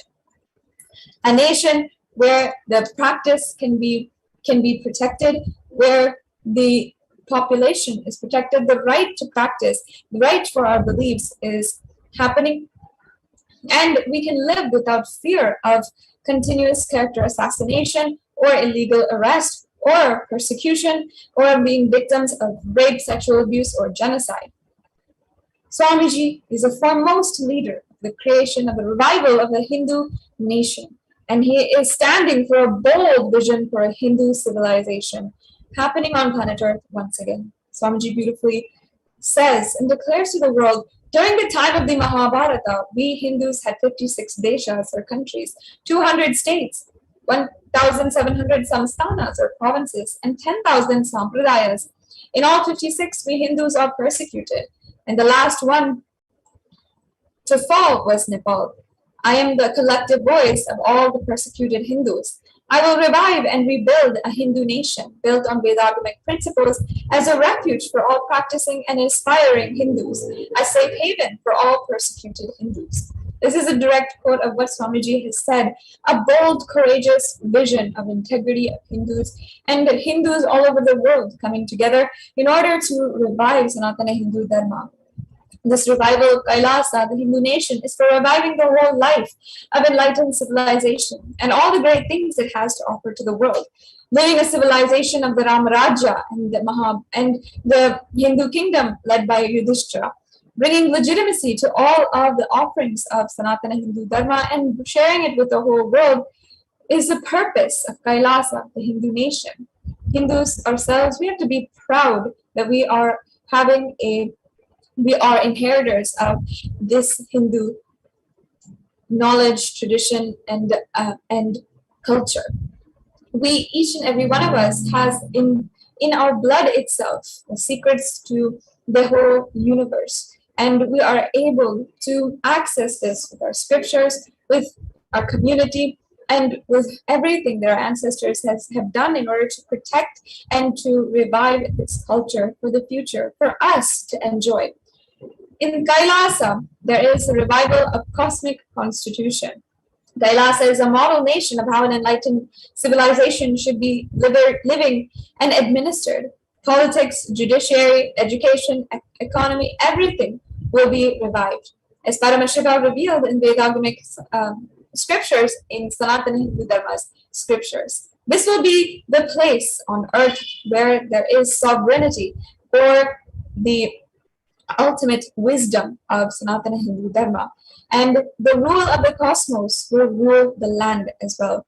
And it is a land where Dharma can be protected, and each one of us Hindus will be able to survive, to be able to practice, and be able to experience the fruition of the Hindu teachings and scriptures. KAILASA is a nation where Sanatana Hindu Dharma is absolutely protected and is going to be revived, is already revived by the Supreme Pontiff of Hinduism. Swamiji has actually literally revived Sanatana Hindu Dharma for each and every one of us. And being one of the most persecuted civilizations, Hinduism is on the brink of extinction, such that the next generation may know about Hinduism only through history books, and history books that don't even tell the full story. We have to, each and every one of us, understand what we can do to stand up for Hindu civilization and all that it has to offer to the world. We have to remember and bring out the details of the Hindu Holocaust. We must ensure that the world, the international audience, knows the crimes done against Hindus even until today. And we must stand and bring an end to the violence that is ongoing continuously in Hindu nations that were once Hindu nations and the once Hindu deshas.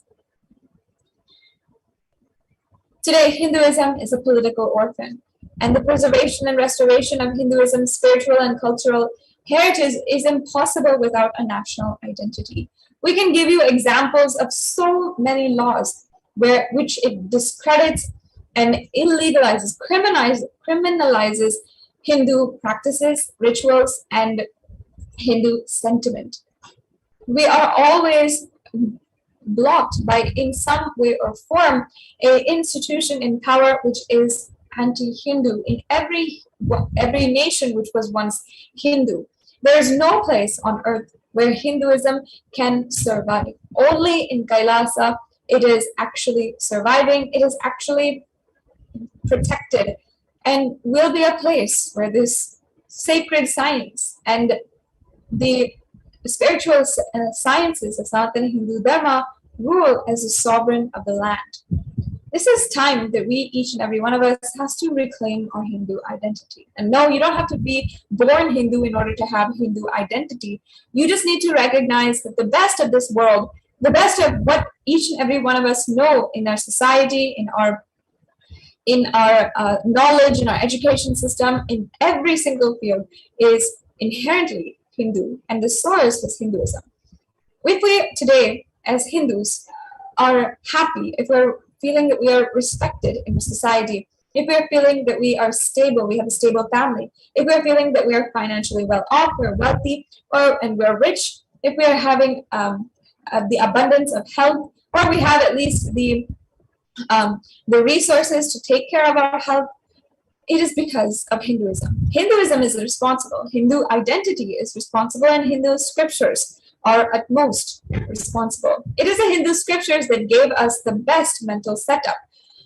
The DNA which has literally survived, even though we are the last ancient civilization living today.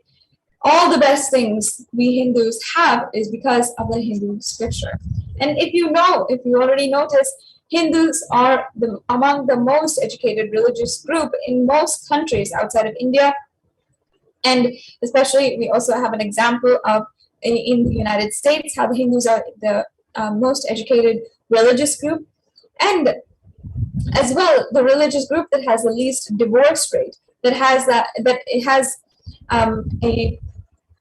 and is able to have the most amount of jobs in software and technology as doctors, with the most responsible and the most cutting edge businesses today.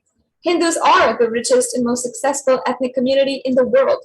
Hindu scriptures, lifestyle, and our enlightened masters are responsible for this. Hindu thought currents are responsible for this.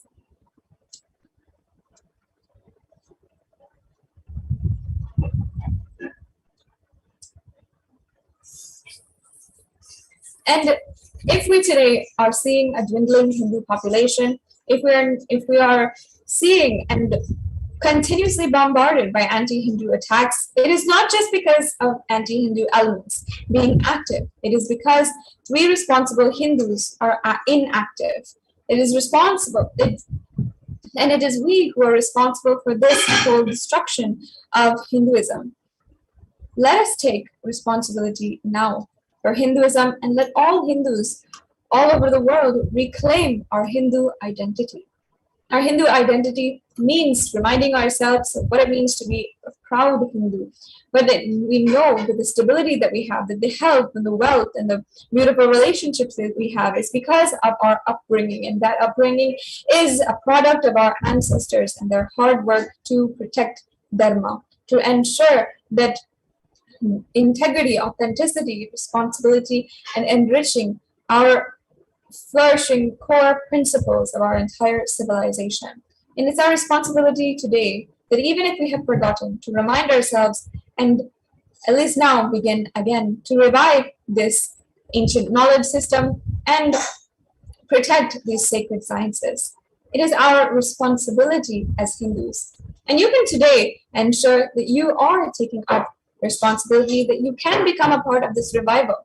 Swamiji has already done 99.9% of the job. And each and every one of us is enjoying Kailasa already through more than 300 authored books of the Supreme Pontiff of Hinduism, through daily programs in this platform, through temples, enlightenment ecosystems, goshalas, gurukuls, all over the world. We are enjoying Kailasa. And today, we can each and every one of us become part of Kailasa more and more, become more involved, become more excited, and be able to be a part of this grand narrative of the cosmos itself and the revival of this ancient Hindu nation. Knowing that we Hindus have the solution for every single problem that modern day humans are facing, whether it is depression, whether it is drug abuse or suicide, and or it is the global warming, every single thing, Hindus have a solution. In fact, according to the World Health Organization, globally more than 264 million people of all ages are suffering from depression right now. According to the World Drug Report, 35 million people worldwide suffer from drug use disorders, and close to 800,000 people are dying due to suicide. And 70 billion land animals are killed for food every year. It is a responsibility of Hindus to revive the ancient Hindu civilization again and again and give the gifts of humanity, give the gifts to humanity of the enlightened civilization. Revival of the enlightened civilization, Kailasa, is literally the survival need of humanity. Whether it is depression or drug abuse and addiction, whether it is violence against animals and the maltreatment of animals, and global warming itself. In every single way, the Hindu civilization is having a solution and is based in the values that prevent these crimes against humanity from being perpetuated in a vicious cycle. So this is an invitation to all Hindus all over the world, an invitation to all the born Hindus, practicing Hindus, sympathetic Hindus, curious towards Hinduism perhaps, or wanting to explore and enjoy Hinduism. Please become a part of this grand revival. And you can do that today by becoming an e-citizen of Kailasa. If you'd like to become an e-citizen of Kailasa and enjoy the benefits of being a part of this great Hindu tradition, and being a part of this revival of the Hindu nation, and standing up, taking responsibility, reclaiming our Hindu identity, please go to kailasa.org immediately and register yourself for an e-passport. You can enjoy the benefits of being an e-Kailasian, and you can also be proud to be a part of the revival of a Hindu nation led by the Supreme Pontiff of Hinduism. And you can also become a part by participating in social media actively. We have so many ways that you can be a part by liking on Facebook, by becoming a member on YouTube, by commenting, by subscribing, by following on Twitter and tweeting, tagging at Sri Nithyananda and making sure that you are reclaiming your Hindu identity. And you can ensure that every single day you are participating, you're part of this digital nation by participating in the programs, the various events, and the greatest revival of the Hindu nation. And today being the day of Gita Jayanti, as an ode, an offering in gratitude to Bhagavan Sri Krishna who revealed the Bhagavad Gita, we can stand up to become a part of this revival of KAILASA, the Hindu nation, and become a part of the world's foremost and strongest movement in order to protect the Hindu scriptures from being lost entirely, and the revival of Hindu scriptures that we have lost completely as well from the Akashic reading. So in so many ways, Swamiji has been working towards the revival of Sanatana Hindu Dharma, and you can as well become a part. Now, as we are coming to a conclusion of this segment, let us conclude with the words of the Supreme Pontiff of Hinduism himself on why Sri Kailasa is needed for humanity.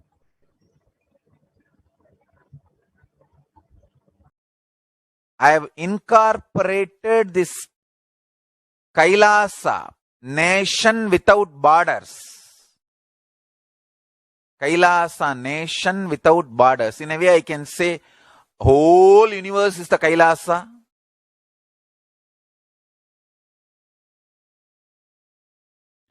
Kailasa, nation without borders. I have incorporated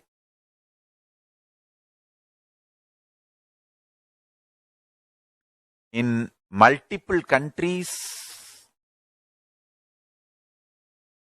Each Kailasa will function in their own countries as per that country's law, within that country's law.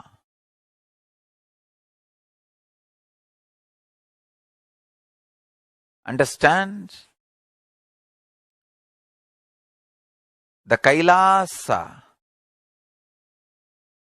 is revived to do contribution, uniting the nations for contribution. Hinduism, Veda Agamas have great things to contribute to the world. Like the great power manifestation science, the ancient culture and arts, the ancient lifestyle truths, the ancient medical practices and medicinal knowledge, the ancient indigenous cultural heritage and jewelry, perfume, dance, music. In every level, Hinduism has so much to contribute. Veda Agamic traditions have so much to contribute. To share all this with the world, to contribute to the world.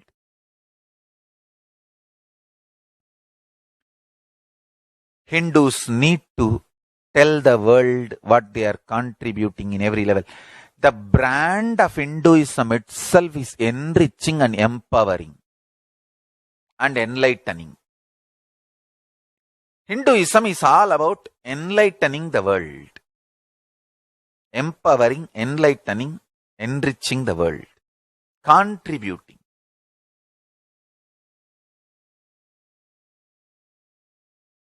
That is our spiritual life. That is our spiritual strength. That is our spiritual core principle. O humanity, I request you with folded hands, some one corner of the world, if you just give me few hundred acres. I will keep this whole science alive. Leave it for the whole humanity freely. Fortunately, Paramashiva has given me the power to decode all this Hindu medicinal system, Hindu judiciary system, Hindu social law and order system, Hindu power manifestation system, Hindu mental sciences system, Hindu yogic sciences, the sciences of Hindu biology, Hindu physics, Hindu psychology, Hindu physiology, Hindu chemistry, all this Paramashiva has given me the power to decode. Whatever the remaining scriptures are available with the humanity, Paramashiva has blessed me, and I have collected. Not only I have collected and organized, I can decode. This whole science can be kept alive in any one corner of the world. Just few hundred acres are given for me to live peacefully and exist peacefully. I can store this whole thing alive and contribute it to humanity. Humanity can become better and better and better. I can make the planet Earth so much better place to live. I am here to contribute, and I will continue to contribute.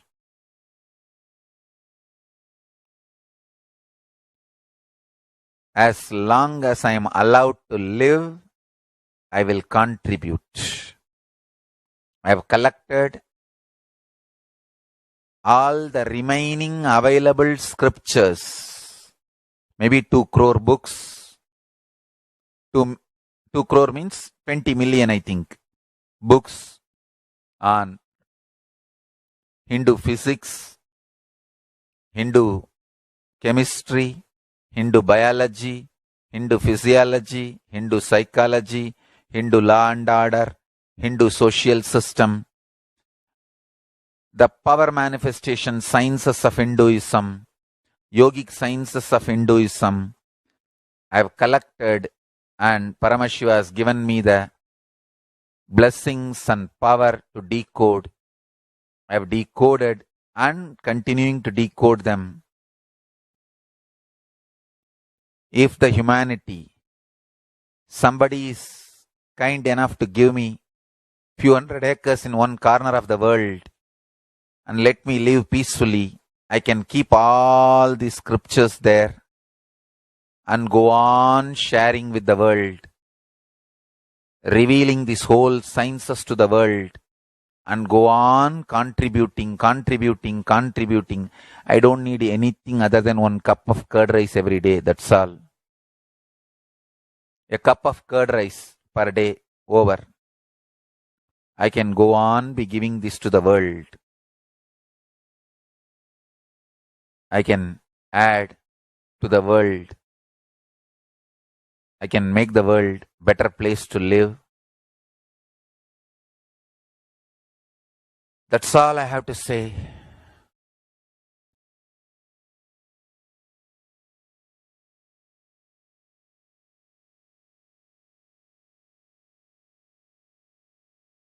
Thousands of medicines are described detail in ancient Siddha and Ayurvedic scriptures.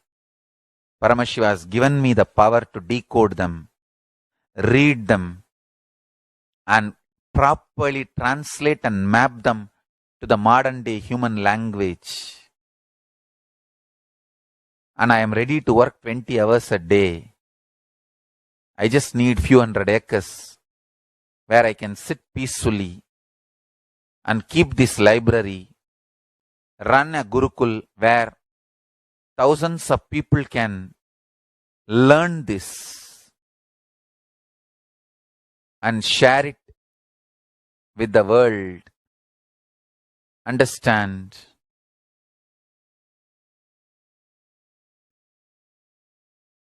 I am only interested in contributing.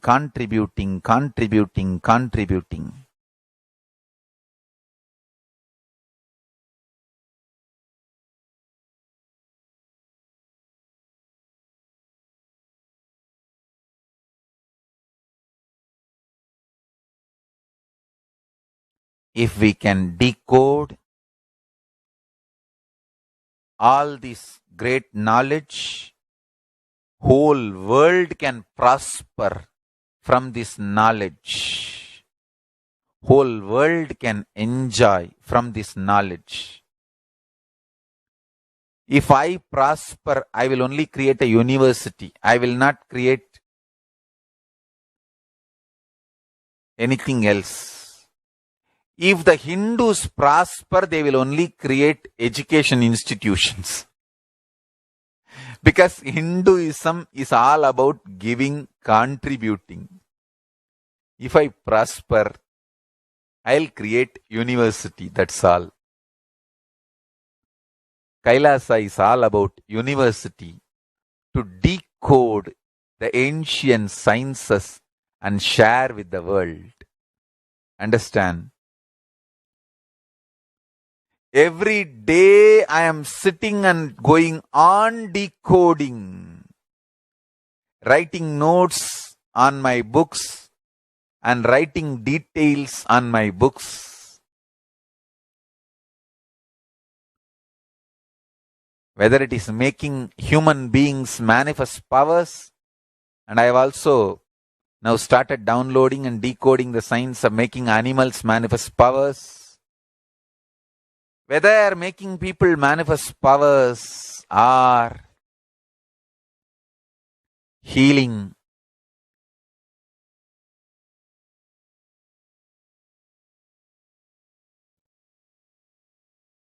in every level, life is all about contribution.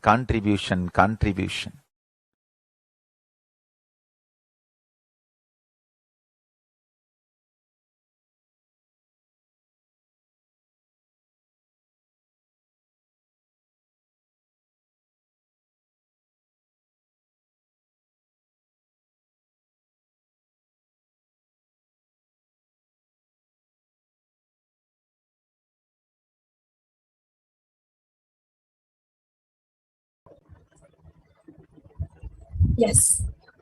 The Supreme Pontiff of Hinduism is literally ensuring that each and every one of us is able to practice Sanatana Hindu Dharma, and promising us the most ultimate state, the most ultimate space, and the experience of living enlightenment, making it as tangible as ever, as practical as ever, and delivering it to us, each and every one of us, as our reality.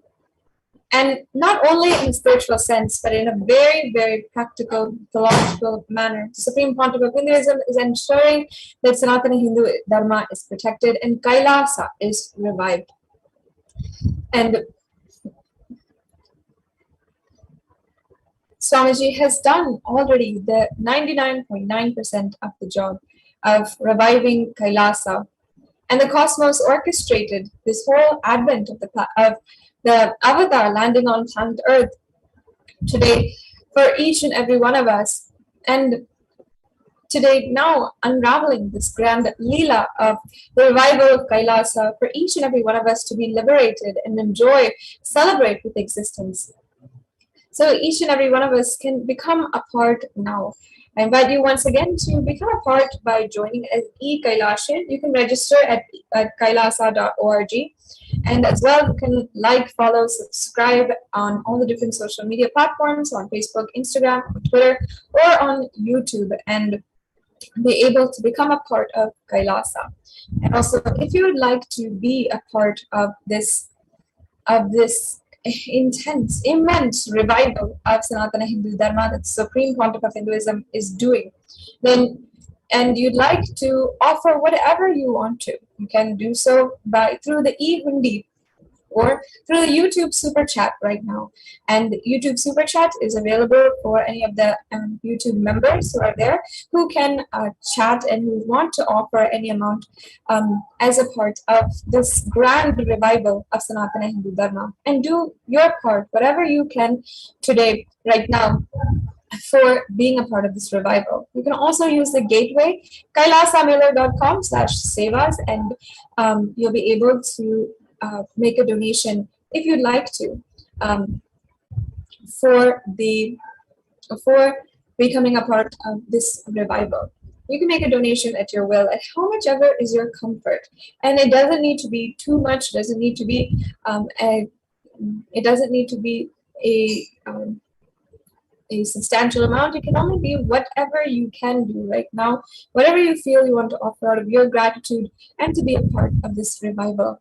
And of course, an available opportunity is always there for you to register and be an e-Kailashian and get your e-passport today. And with this, we are going to be moving on into the next segment of today's program. And I'd like to remind everyone once again, before we go on, that today is the most auspicious day of Gita Jayanti. And coming up in a few hours, within less than 24 hours, we will be having the grace, the divine presence of Parandhama, of Bhagavan Sri Krishna himself in his most opulent form. And just as 5,000 years ago, Bhagavan Sri Krishna had narrated the Bhagavad Gita to Arjuna in his weakest moment, today the incarnation of Krishna himself, the very bioenergy of Krishna, is manifesting and walking on planet Earth and making himself available for each and every one of us to connect with Krishna, with that energy, and manifest the ultimate space. The speciality of today's darshan is going to be the Divya Chakshu initiation. Just before giving the Vishwarupa Darshanam to Arjuna, Bhagavan Sri Krishna says, you cannot see me, you cannot perceive me, you cannot cognize me with just your two eyes. So Bhagavan Sri Krishna initiates Arjuna into the Divya Chakshu, meaning the divine third eye, the divine eye. And he says, see me through this form now, and he gives the Vishwarupa Darshanam. So just in that same way, we are going to be walked through this same experience with for each and every one of us with our own beloved Sri Krishna, who has happened on planet Earth once again in the form of the Supreme Pontiff of Hinduism, Bhagavan Nithyananda Paramashivam. And I invite each and every one of you to register for the program, to ensure that you're getting all of the information for the program today that's happening today, and stay tuned for the upcoming announcements for the program happening shortly. And once again, also share all of the different, with all your friends, share with all your family, everyone, that this is a huge opportunity and initiation that you can have today. Just as Arjuna had 5,000 years ago on this very day, as the stars, the planets, and the whole universe aligned for Arjuna, today it is doing it for you.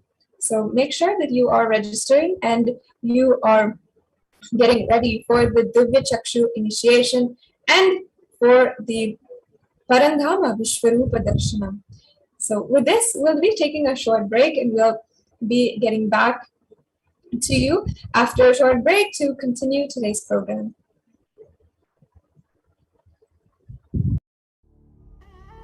What I mean by the word KAILASA, listen intensely.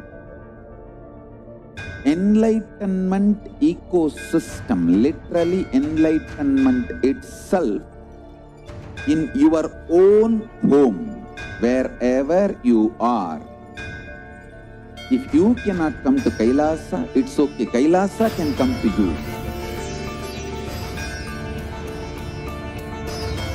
KAILASA coming to you is KAILASA.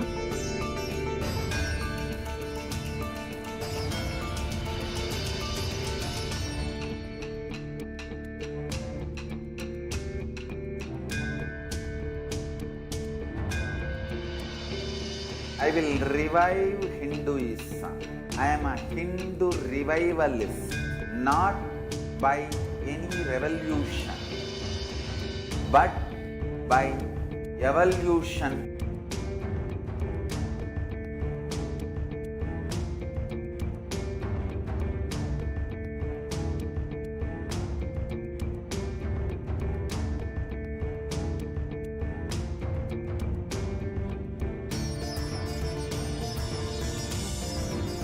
And setting model communities.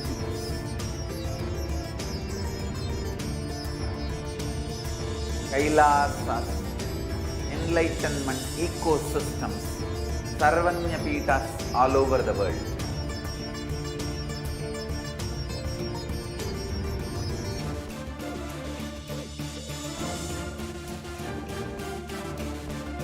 All powerful cognition, knowledge, only when you live, power manifestation and possibilities manifestation happens.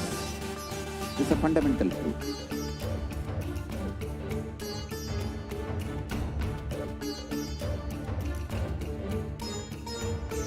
Hinduism cannot live exclusively as one sampradaya. No.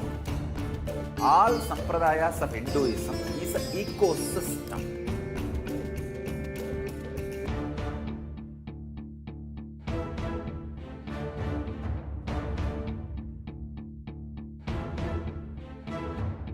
So don't keep quiet thinking that if one sampradaya is attacked, only that sampradaya is going to be affected.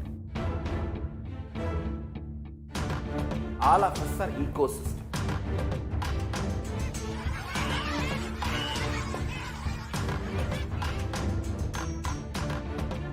I invite all of you to get involved and enjoy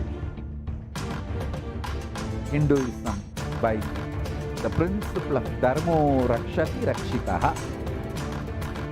When you protect Dharma, Dharma protects you. We will make the whole planet flourish spiritually. The spiritual prosperity will happen to the whole planet. We all have to coexist together.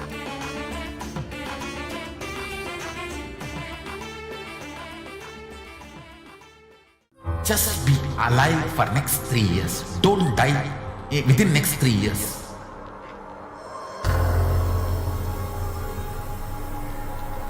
Just don't die within next 3 years.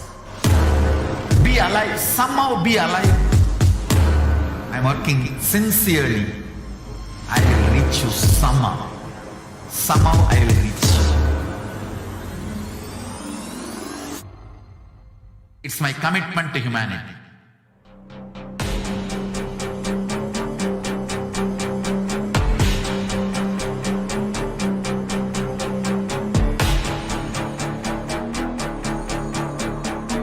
Just don't die within next 3 years. I will reach you wherever you are, whichever corner of the world you may be. I will reach you with enlightenment. You manifesting the space, state, powers, being Paramashivoham. It is possible, and it is possible for you.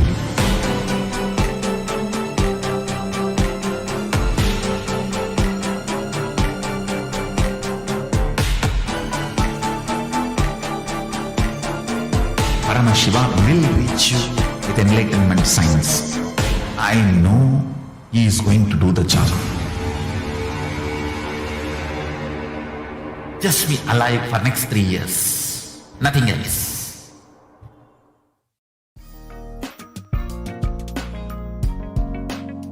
We get you health. We get you ability to build beautiful relationships in your life. We get you direct spiritual support, and we make sure you become wealthy.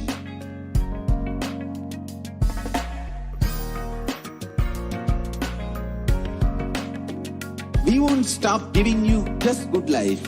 We will literally not stop till you live enlightened life. manifesting the state of Paramashiva, space of Paramashiva, powers of Paramashiva, being of Paramashiva.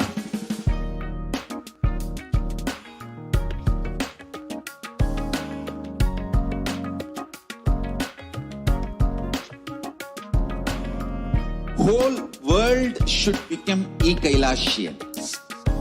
I want the whole world to know Hindus have something great to contribute to the world.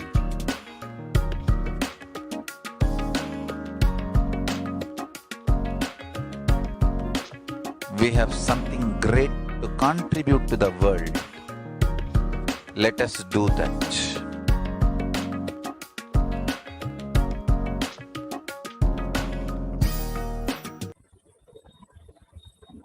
Yes, Nithyananda, welcome back to all of the viewers.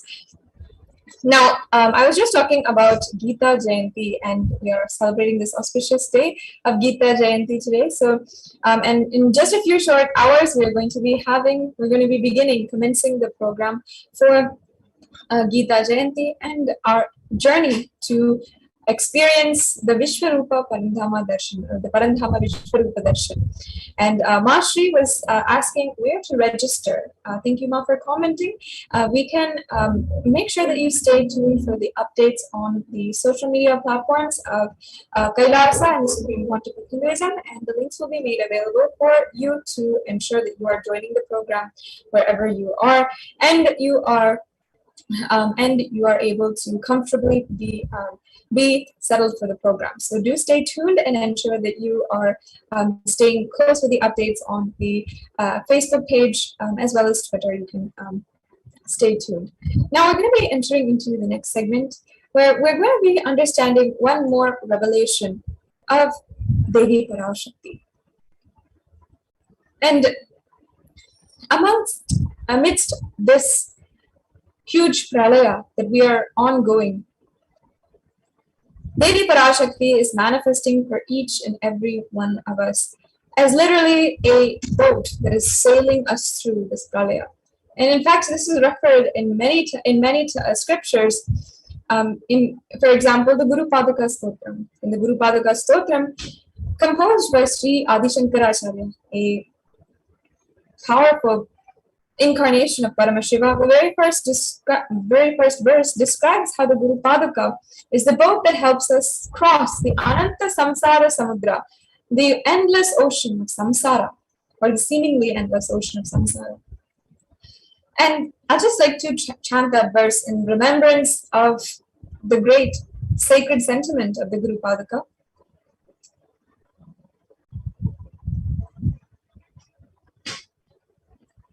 Because it directly speaks into what I'm sure many of us are going through right now.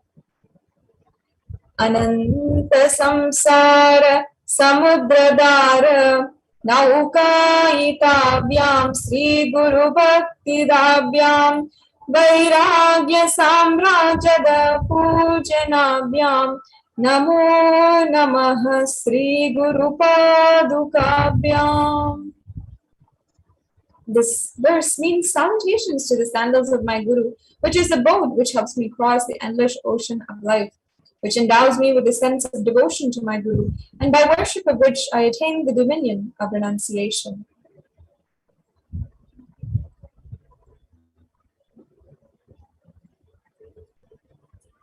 I'm sure that many of us feel stuck in the same storming and raging ocean that is being described here, being unable to navigate ourselves, lost in the overwhelming suffering that surrounds us during the pralaya, the great deluge.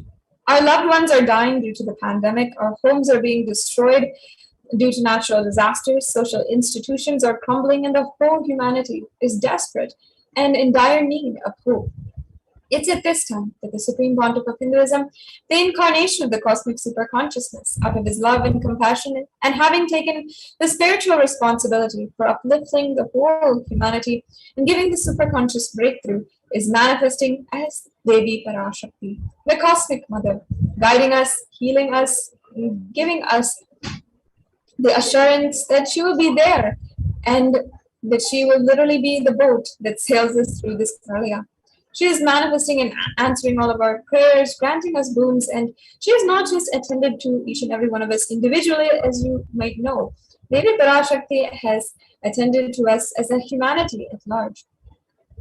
And she has revealed the sacred secrets of Sanatana Hindu Dharma, profound revelations that no one has ever been able to map, and as well has given us warnings for the future regarding global issues as well, the COVID pandemic, natural disasters, fires, floods, and even given us insight into the twisted human conspiracies and underground wars which have not yet surfaced to common knowledge as yet. Devi Parashakti has continuously been there and continuously guiding us as we are trying to navigate in this time especially. So now let us take a look at one specific revelation where Devi Parashakti has given us guidance. We're going to see the statistical, scientific, and scriptural references of each sacred revelation, which is manifested precisely as the same guidance emerged from Devi Parashakti. And for us to imbibe it deeply and literally follow what Devi Parashakti says, as per her guidance with complete integrity, as she protects us until this storm ends and we are safely harbored at the shores of our consciousness. In this segment, we're going to be understanding Devi Parashakti's revelation on sea levels rising. Rising sea levels, floods, storming oceans are actually not a uncommon motif in the age of a pralaya. In fact, pralayas have happened time and again, and this exact same thing has happened time and time again over the course of thousands of years. It's always an indicator of a pralaya, floods. In fact, when the Meena avatar, the fish avatar of Vishnu, came down and warned Vaivasvata Manu of the upcoming floods that were happening, he warned and told that he should create a boat at this time. Let's now watch Devi Parashakti, who is manifested to give us the same revelation, the same warning for us today.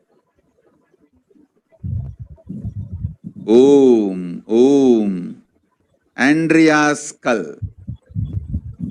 மூன்றாம் உலகப் போரிலிருந்து தப்பிக்க எந்நாடு பாதுகாப்பென்று கேட்கின்றாய், கேட்டுக்கொள் சொல்வதை எல்லாம். மத்திய கிழக்கிலே போர், இந்தியாவில் corona கொடுந்தொற்று மற்றும் கடல் உயர் எழும்பல் எனும் மூன்றில் இருந்தும் காவல் கைலாசம் ஒன்றே. வாழ்விற்கு அதுவே நன்றே.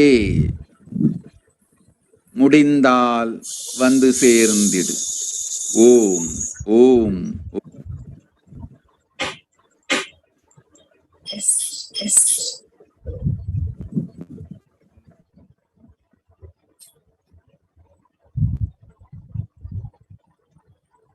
Now let us see Devi Parashakti's revelation mapped into English.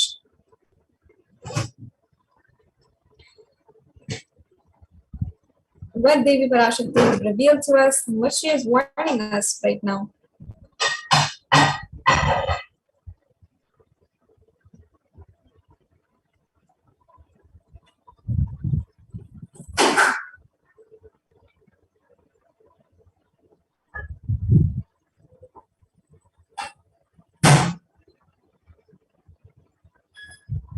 Devi Parashakti said, "You are asking which country is safe to escape from the Third World War. Listen to everything which is said. War in the Middle East, deadly corona in India, and rising sea levels. Protection from all three is one and only KAILASA. Only it is good for life, if possible, come and reach." This was Devi Parashakti's warning and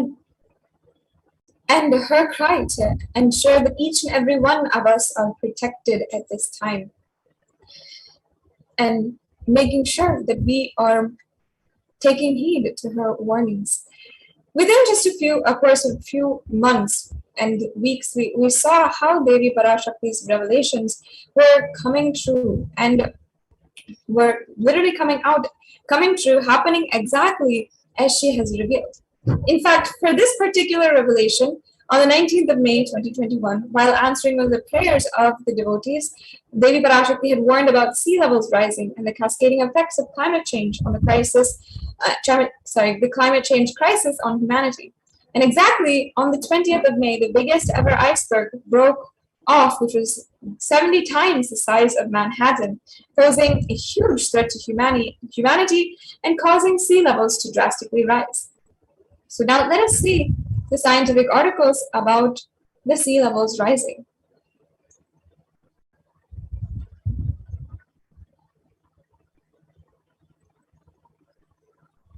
And here we're seeing an article from ABC News where it says that on the 20th of May 2021, the world's largest iceberg broke off an Antarctic shelf.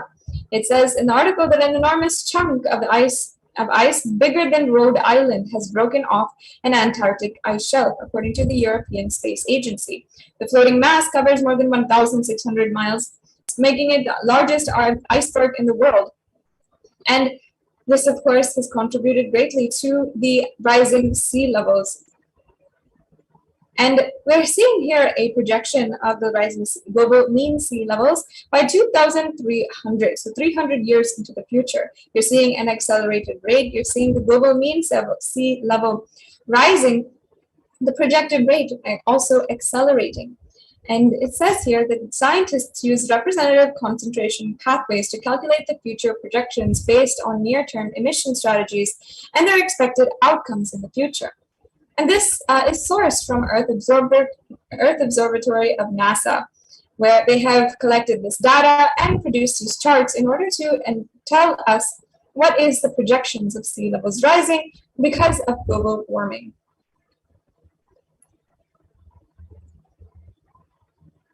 And we have another article here by NASA where it's saying that sea level will rise 1 to 8 feet by 2100. It says that global sea level has risen by about 8 inches since reliable record keeping began in 1880. It is projected to rise another 1 to 8 feet by 2100. And this is a result of added water from melting land ice and the expansion of the seawater as it warms. In the next several decades, storm surges and high tides could combine with sea level rise and land subsidence to further increasing flooding in many regions. So we're seeing this exact series of events, the storm surges, the high tides, and as well as the land subsidence to further increase flooding in many regions happen before our eyes in a sequence of events after May of this year, after Devi Parashakti has given revelation on sea levels rising. After this Devi Parashakti's warning, we have seen exactly this happen. And NASA and as well many other articles, as we're going to see, have given us proof of what Devi Parashakti revealed coming true. And not only that, they're saying that sea levels will continue to rise. So who does this affect the most? Of course, in the United States, almost 40% of the population lives in relatively high population density coastal areas. And globally, 8 of the world's 10 largest cities are near a coast, according to the UN Atlas of Oceans. So that means millions of people have to reconsider their living location, and governments, institutions across the world need to reorganize and re-strategize where they're putting their money, because this could mean billions of dollars of loss in damage and destruction due to flooding and sea levels rising and the coastlines becoming more and more inward. So even we're seeing this today in cities such as Chennai and as well as San Francisco, all over the world, where they're affected by flooding and they're affected by the sea levels rising, where they're affected by the extremely dynamic coastal lines, where one day it is very low tide and one day nuisance flooding is happening and the high tide is occurring.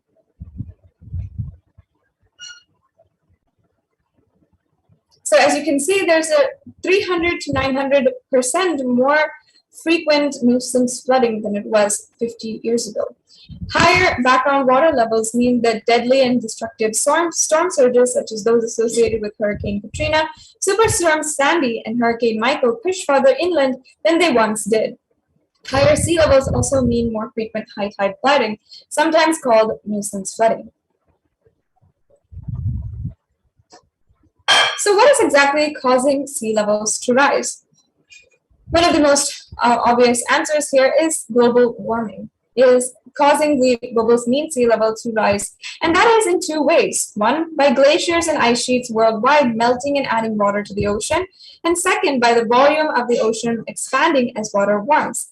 A third, much smaller contributor to sea levels rising is the decline in the amount of liquid water on land, aquifers, lakes, and reservoirs, and this shift of liquid water from land to ocean is largely due to groundwater pumping. You're seeing an example here of the Purdisan Glacier in 1917 and compared to 2005. In 1917, we're seeing a full-fledged glacier. We're seeing how very much it is there. But in 2005, the entire glacier has disappeared to just being grassland. So you can see just over the course of less than 100 years, the glacier has entirely melted and literally has given no evidence of being there in the first place. And due to this, we know for a fact that the global warming is happening, and it is a very much tangible, very much a reality that we must face and find a solution for.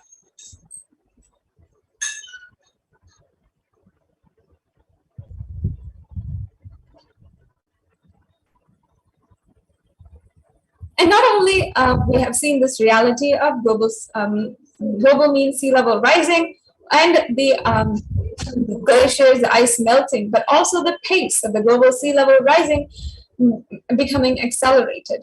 So the global sea level rise more than doubled, the pace more than doubled from 1.4 millimeters per year throughout the most of the 20th century to 3.6 millimeters per year from 2006 to 2015. So that's just a 10-year period compared to the 100 years before that, where it was just 1.4 millimeters per year. And David Parashakti also had revealed this revelation in May of this year. In August, 2 to 3 months later, the UN published a code red warning of worsening global warming and rising sea levels. This is a headline from AP saying, Code Red, UN scientists warn of worsening global warming, from August 10th of 2021. The UN article went on to describe how the effects of the sea levels rising will be irreversible for centuries to millennia, and that the world is locked in to 15 to 30 centimeters of sea level rise by mid-century, telling that it is very much a fact, very much going to happen. The sea levels will rise, and so many of us will be affected by it.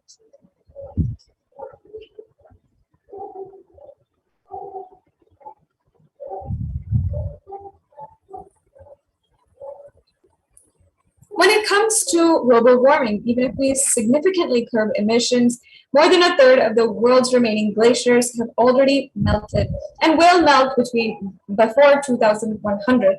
And we've already seen that 95% of the oldest and thickest ice in the Arctic is already gone. We're seeing some photographs here of very, very drastic changes in the Arctic shelves that are existing still in the North and South poles. So we're also seeing the cascading effects of sea levels rising, affecting more and more people. So here you're seeing an article from CNN on how more than 150 people were still missing in July of 2021 after German floods had literally made cities and towns inhabitable for the people. You can see here in the photograph how they had literally destroyed a home and made it absolutely unlivable. And also, we're seeing in several other articles, Science Journal, and another article here where the deadly floods in Europe had left scientists shocked and had just shown that the worsening state of climate change is going to affect more and more people.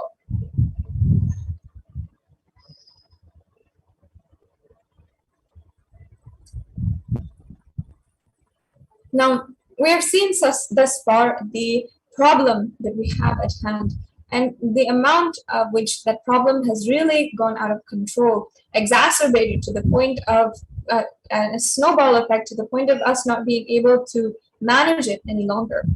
Now, the Supreme Pontiff of Hinduism has given us and revived solutions from Sanatana Hindu Dharma for the ongoing global warming crisis. And among those, nonviolence is the key.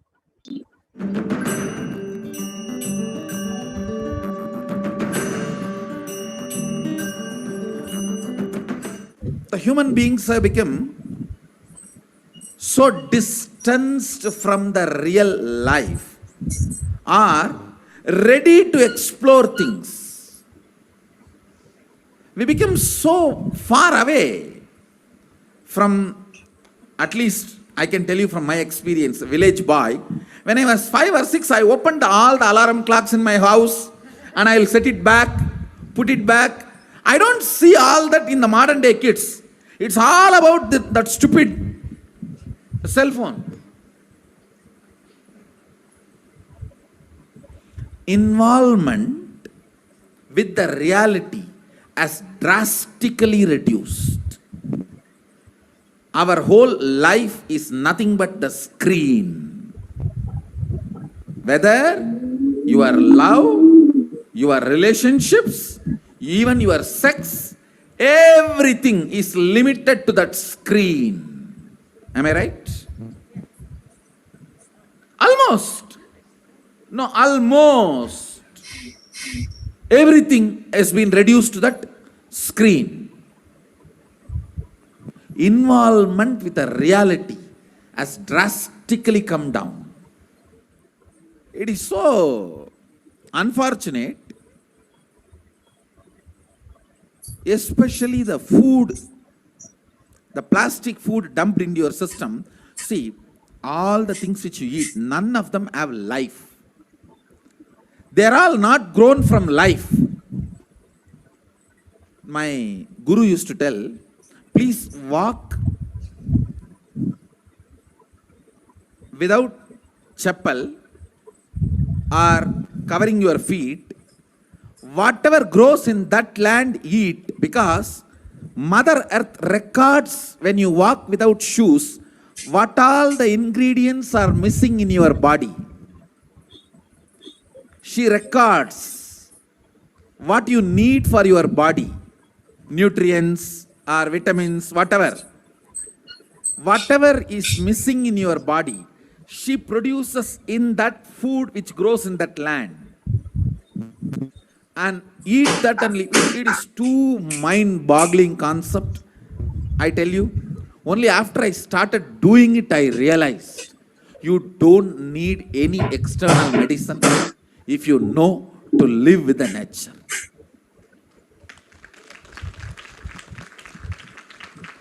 Mother Earth, Bhumata, walk on the earth without shoes. In that land, what grows will supply exactly what you need for your body.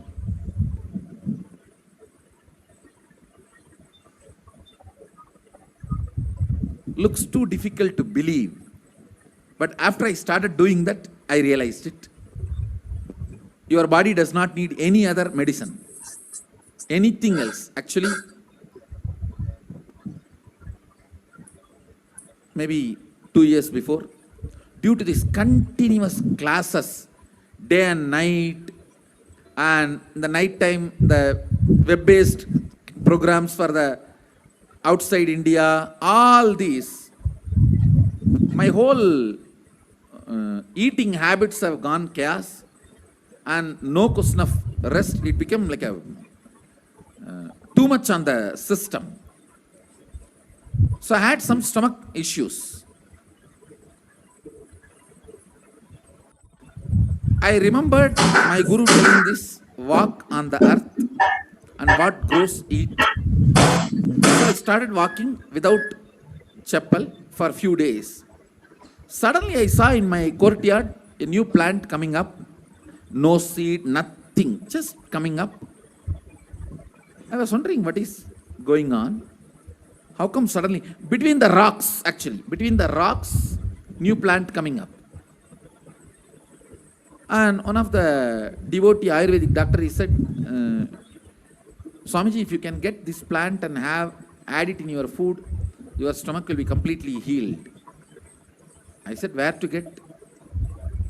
When he walked into the courtyard, he said, this is the plant. This is the plant.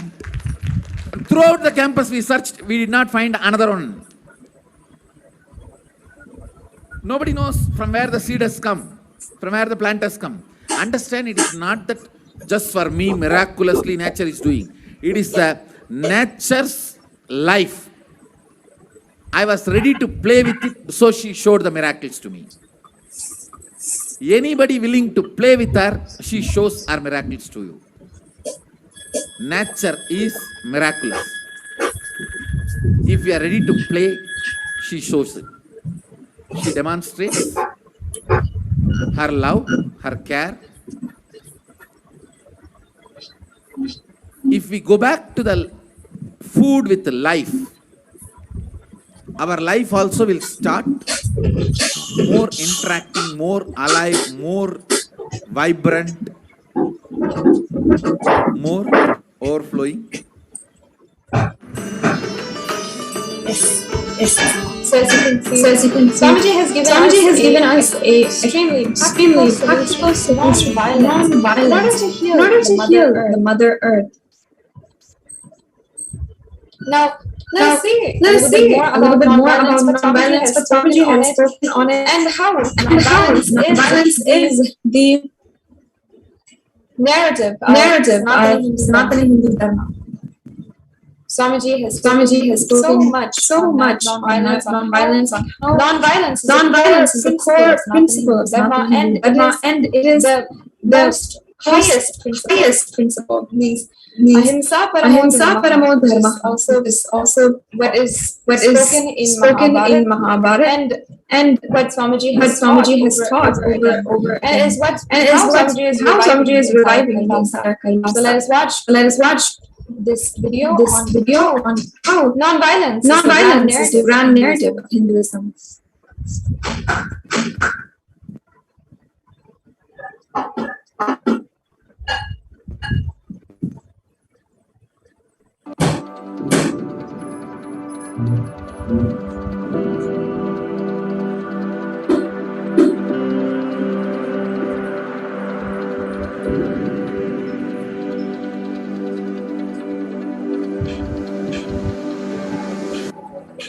We often believe that exacting revenge is a form of emotional release and that getting retribution will help us feel better. Especially this modern day cinema, entertainment industry, cult brainwashes you. The act of revenge as a way of gaining closure after a wrong is done. No!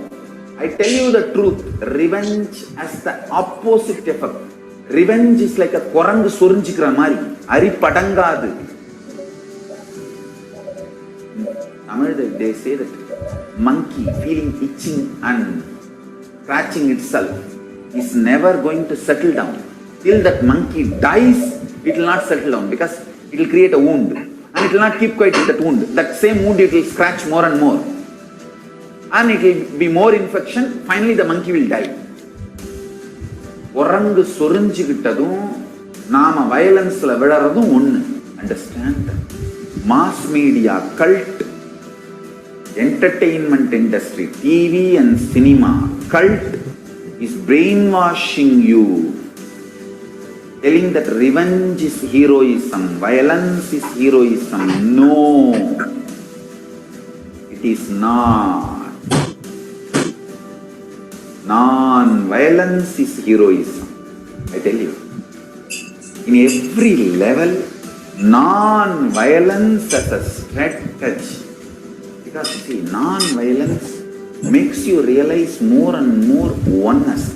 It strengthens the oneness. Oneness strengthens the non-violence and non-violence strengthens the oneness.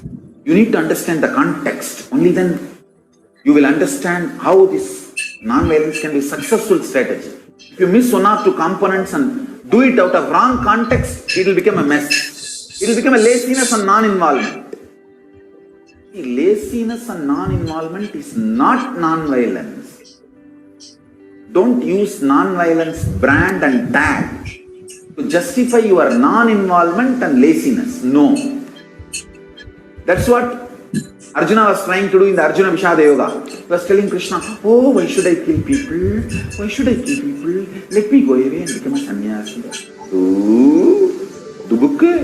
This fellow, when he went to do tapas in the forest also, he got married to a girl. Every time this fellow goes for tapas, whether he brings boons or not, he brings girls. Alright, no disrespect to Arjuna. Incarnation of Nara and Narayana. So no disrespect to Arjuna. Non-violence should not be misconstrued or should not be used to portray your non-involvement and laziness, tiredness and boredom. Hinduism is actively enriched. World will become a great place. Not only we are a non-violent tradition, we believe in consciousness. We have the science of consciousness, raising the quality of the humanity. We believe in it, we spread it, we live it. We be, live, believe. Let us all understand non-violence need to be actively lived, be lived, believed and actively enriched. Actively enriched. All I wanted all of you to know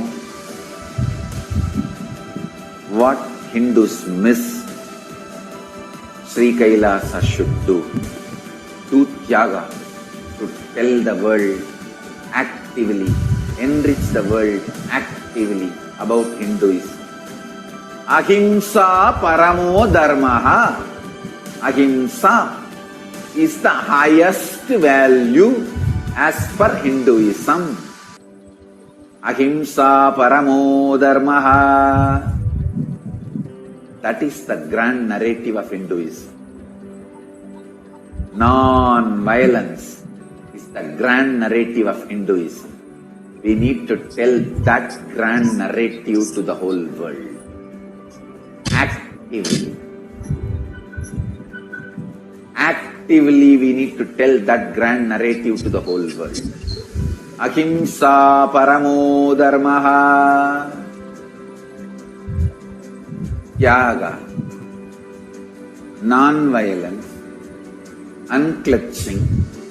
All these are not inactive, tamasic, inertia, lazy, tired, bored, withdrawn lifestyle.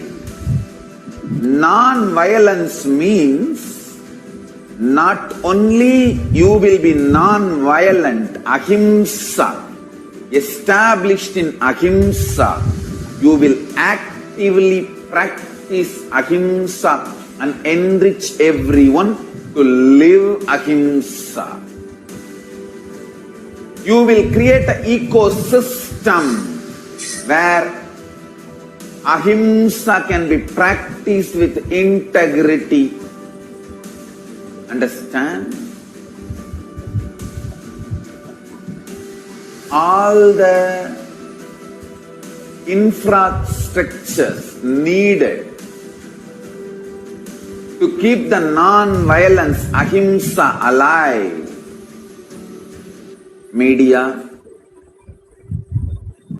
is the non-violent way of reaching out to people and telling the real truths and facts.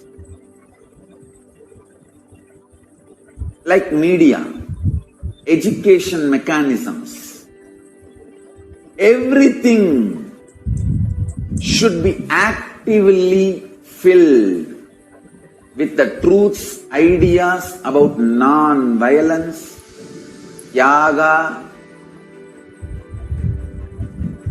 spiritual strength, powerful cognitions, all these great truths. Listen. Again and again and again, many are trying to harass me through the social media and all other way, saying that, oh, you are teaching constantly non-violence, ahimsa, peace. Don't you see you are making Hindus weaker and weaker? Understand? If Hindus listen to what I am saying sincerely, they will understand I am trying to make them really stronger. Understand? Strength is intelligent way of existing.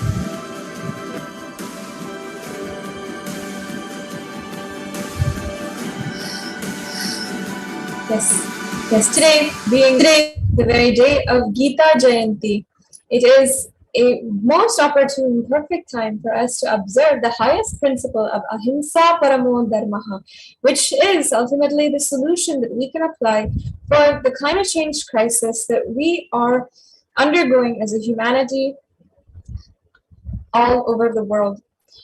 Now, having applied this, having understood this, we can see that Devi Parashakti over the course of the last 6 to 7 months continuously giving us darshan, guiding us, and ensuring that each and every one of us are entirely protected and steered towards the right path without any effort on our side. Merely just a click of a finger or just the swipe of our finger, we are able to have the darshan of the divine and be able to relate with them as if they are our old friends and ultimate guide. And just like that, just as Arjuna had felt for Bhagavan Sri Krishna himself, they are making the divine cosmic beings are making themselves available through the supreme pontiff of Hinduism in this very platform itself. So we can offer our gratitude and ultimately remember that this is the best way that Swamiji has provided a way for us to live enlightenment, especially during this time of Pralaya. Once again, reminding all the viewers that if you would like to become a part of this revival, if you see the amount of the work that Swamiji has been doing for the revival of KAILASA, for bringing Hindu solutions for modern day crises and problems, and of course for bringing the enlightened living state, space, and powers right to your phone screen or your tablet or your TV at your home, on your couch, wherever you are. You can do so through the YouTube Super Chat or the e-Hundi offering.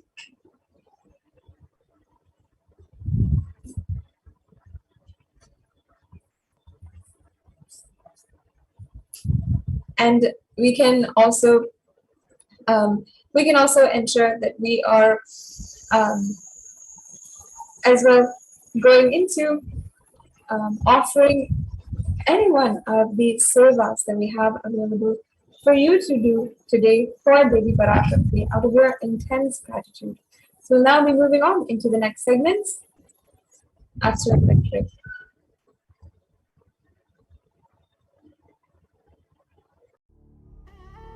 What I mean by the word KAILASA, listen intensely. Enlightenment ecosystem, literally enlightenment itself, in your own home, wherever you are. If you cannot come to KAILASA, it's okay. KAILASA can come to you.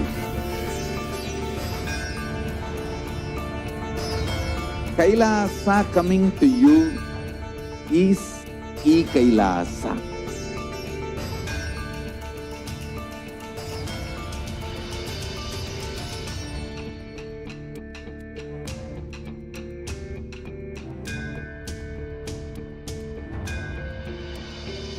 I will revive Hinduism.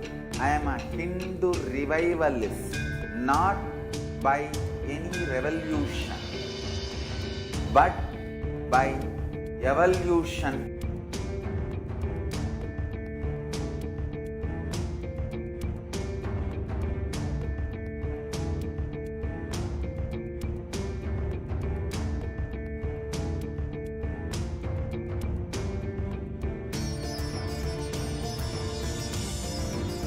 and setting model communities.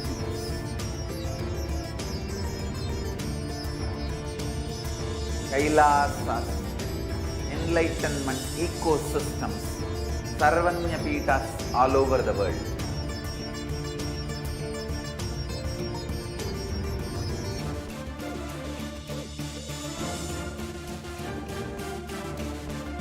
All powerful cognition, knowledge, only when you live, power manifestation and possibilities manifestation happens. It's a fundamental truth.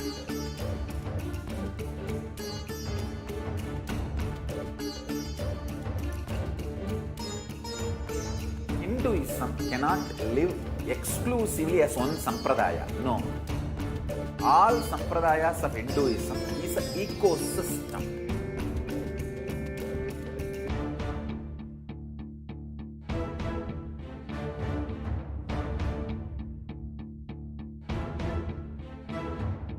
So don't keep quiet thinking that if one sampradaya is attacked, only that sampradaya is going to be affected.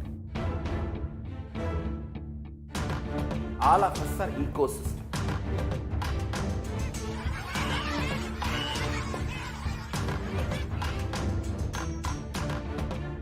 I invite all of you to get involved and enjoy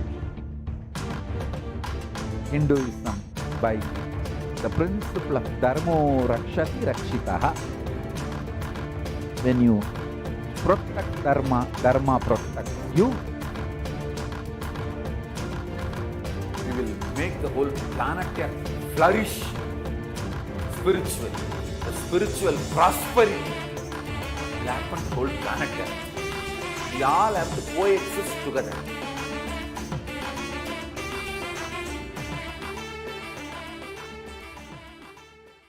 Just be alive for next 3 years. Don't die within next 3 years.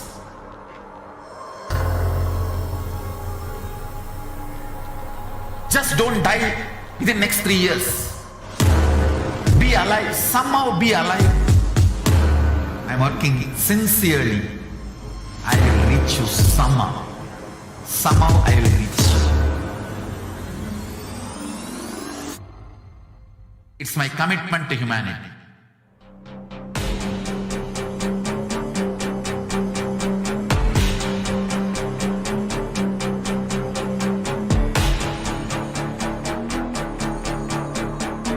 Just don't die within next 3 years. I will reach you wherever you are, whichever corner of the world you may be. I will reach you with enlightenment. You manifesting the space, state, powers, being Paramashivoham. It is possible, and it is possible for you.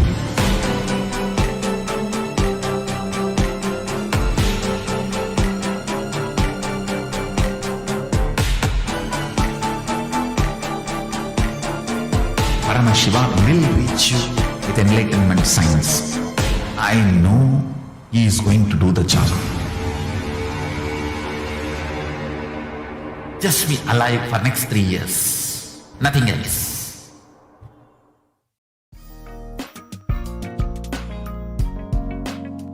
We get you health. We get you ability to build beautiful relationships in your life. We get you direct spiritual support, and we make sure you become wealthy.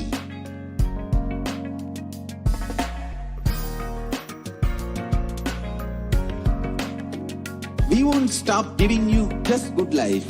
We will literally not stop till you live enlightened life. Manifesting the state of Paramashiva, space of Paramashiva, powers of Paramashiva, being of Paramashiva.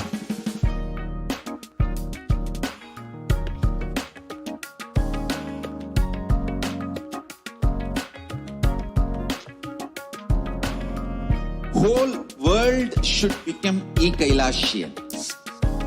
I want the whole world to know Hindus have something great to contribute to the world.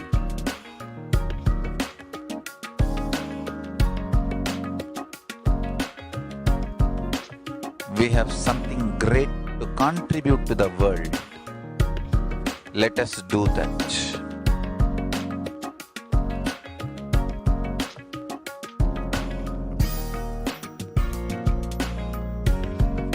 KAILASA is proper customized spiritual service helping you to identify your root patterns of suffering. We have perfected the science of helping every individual from every cultural, religious, nationality background.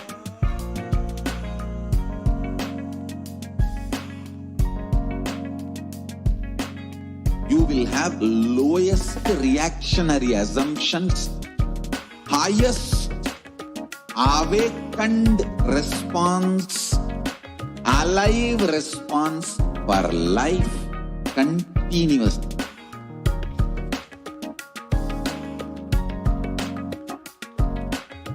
KAILASA is enlightenment ecosystem, literally enlightenment itself in your own home, wherever you are. Proper customized spiritual service helping you to complete with your life negativity, withdrawal from life, self-hatred, self-denial, self-doubt, so much of tiredness, laziness. We can support you aligning your diet, your attitude, your aptitude, your understanding about life. We can help you with everything.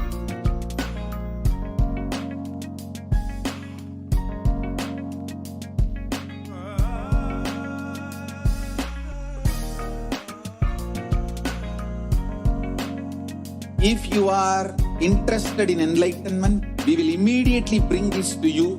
If you are not interested, we will explain the whole science, inspire you and make you interested in enlightenment science. We need to cater this enlightenment science to the whole world wherever they are, because enlightenment is the birthright of all human beings. KAILASA is responsible to provide that to all human beings.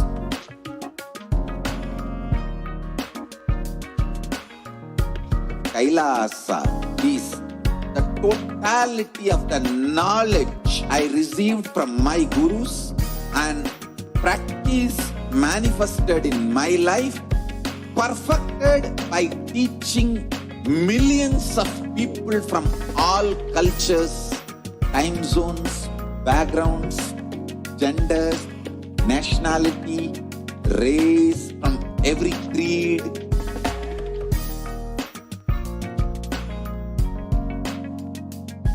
So this absolutely perfected knowledge available to you, served to you in your home without even you moving out of your couch, free of cost.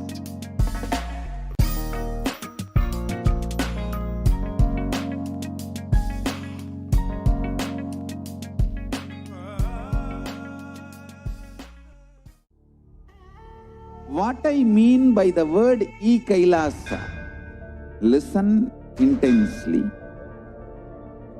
Enlightenment ecosystem, literally enlightenment itself in your own home, wherever you are. If you cannot come to KAILASA, it's okay. KAILASA can come to you. KAILASA coming to you is KAILASA.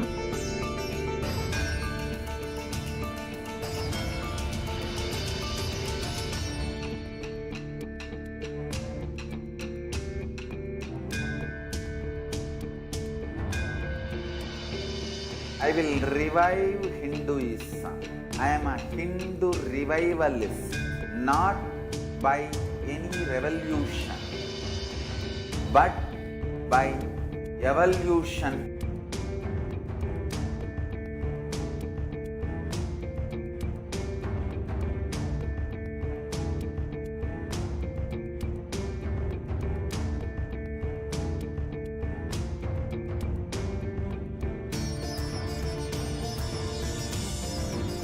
And setting model community.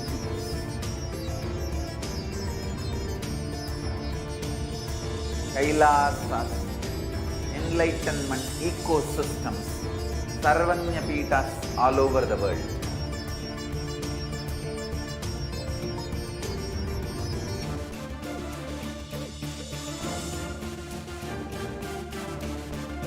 All powerful cognition, knowledge, only when you live power manifestation and possibilities manifestation happens. It's a fundamental truth.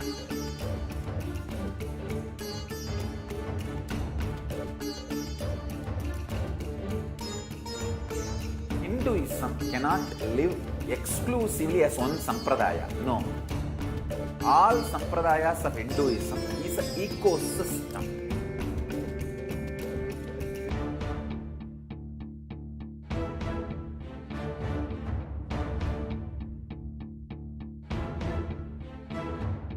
So don't keep quiet thinking that if one sampradaya is attacked, only that sampradaya is going to be affected. All of us are ecosystem.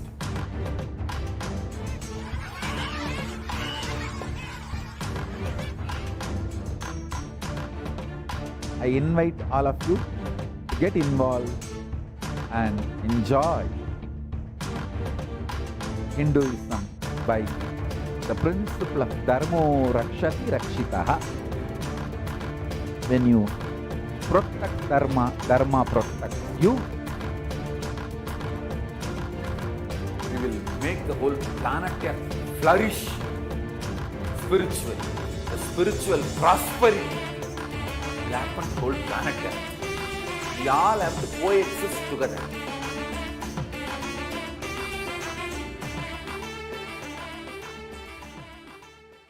Just be alive for next 3 years. Don't die within next 3 years.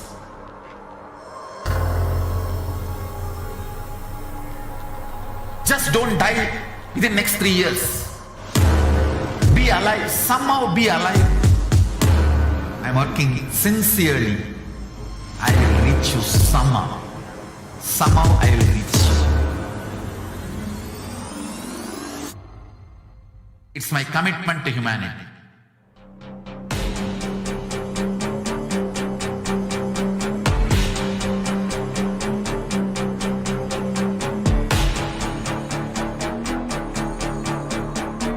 Just don't die within next 3 years. I will reach you wherever you are, whichever corner of the world you may be. I will reach you with enlightenment. You manifesting the space, state, powers, being, Paramashivoham. It is possible, and it is possible for you.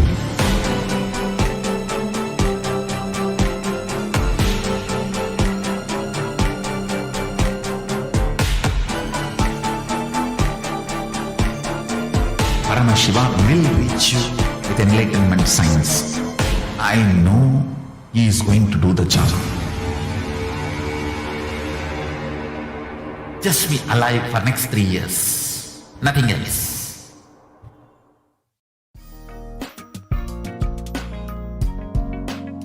We get you help.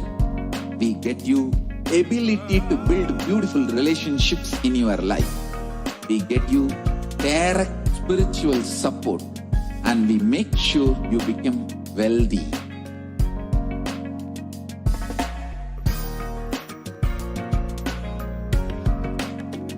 We won't stop giving you just good life. We will literally not stop till you live enlightened life. Manifesting the state of Paramashiva, space of Paramashiva, powers of Paramashiva, being of Paramashiva.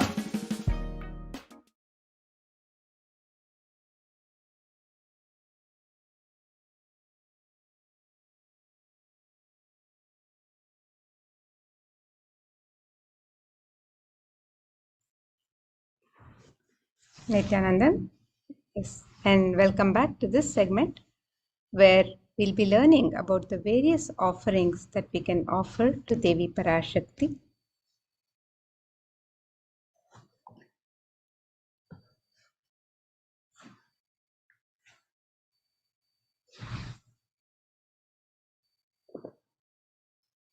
So the first offering we have is the offering of the E-Hundi, where we can offer any amount and multiple currencies as our token of gratitude, our offering of love and devotion to Devi Parashakti. And Devi is described as Bhakti Priya, the one who is fond of true devotion. And this verse from the Lalita Sahasranama describes Bhakti Priya, Bhakti Gamya, Bhakti Vashya, Bhayapaha, Shambhavi, Sharadharadhya, Sharvani, Sharmadaini. And the translation for this verse is, it says, Devi is fond of true devotion and is realized through true devotion. She can be won over through true devotion and she removes all fear.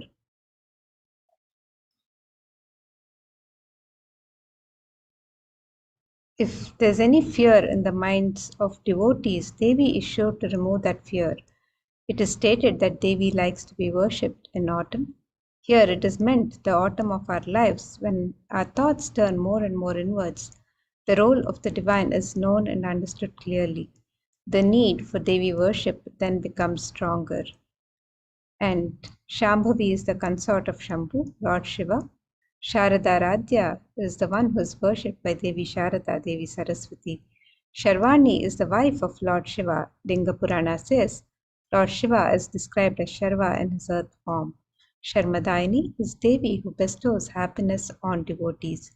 And you can make your offering of gratitude and devotion to Devi Parashakti by offering your Kanika, your token of devotion in the E-Hundi offerings in multiple currencies and any amount as you wish to offer. The E-Hundi offerings are similar to the Hundi offerings in a temple where when we receive the darshan of the divine, we can make any offering of our choice. And you can register for this offering on the website www.kailasamela.com/sevas.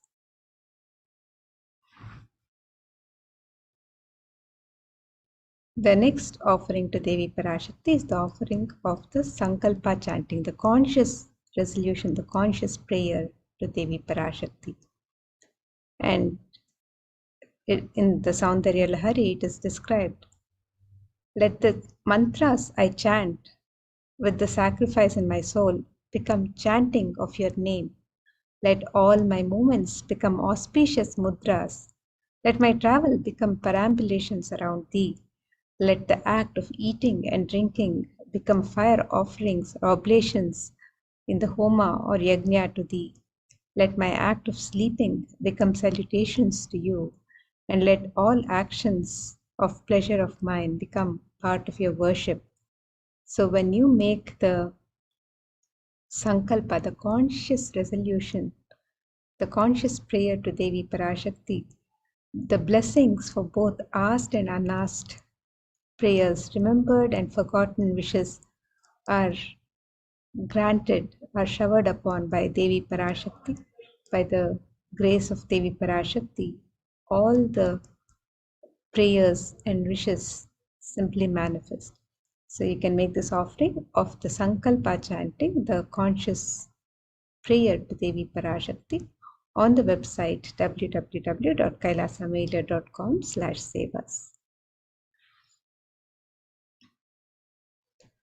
The next offering to Devi Parashakti is the offering of the Devi Sahasranama Swarnakasu, which is the offering of the pure gold coin, each coin inscribed with one of the 108, one of the 1008 sacred names of Devi Parashakti.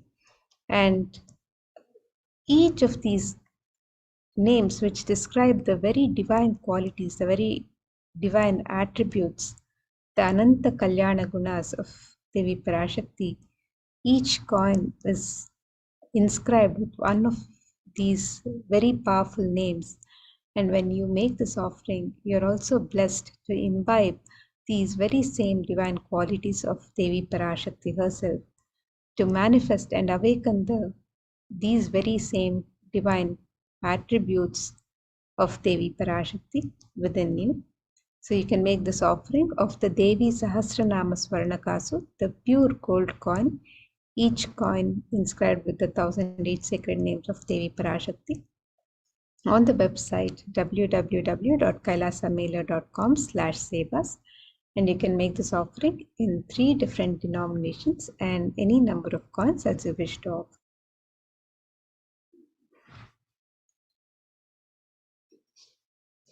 And the next offering to Devi Parashakti is the offering of the Mukta Anguti, which is the gold finger ring embedded with pearl.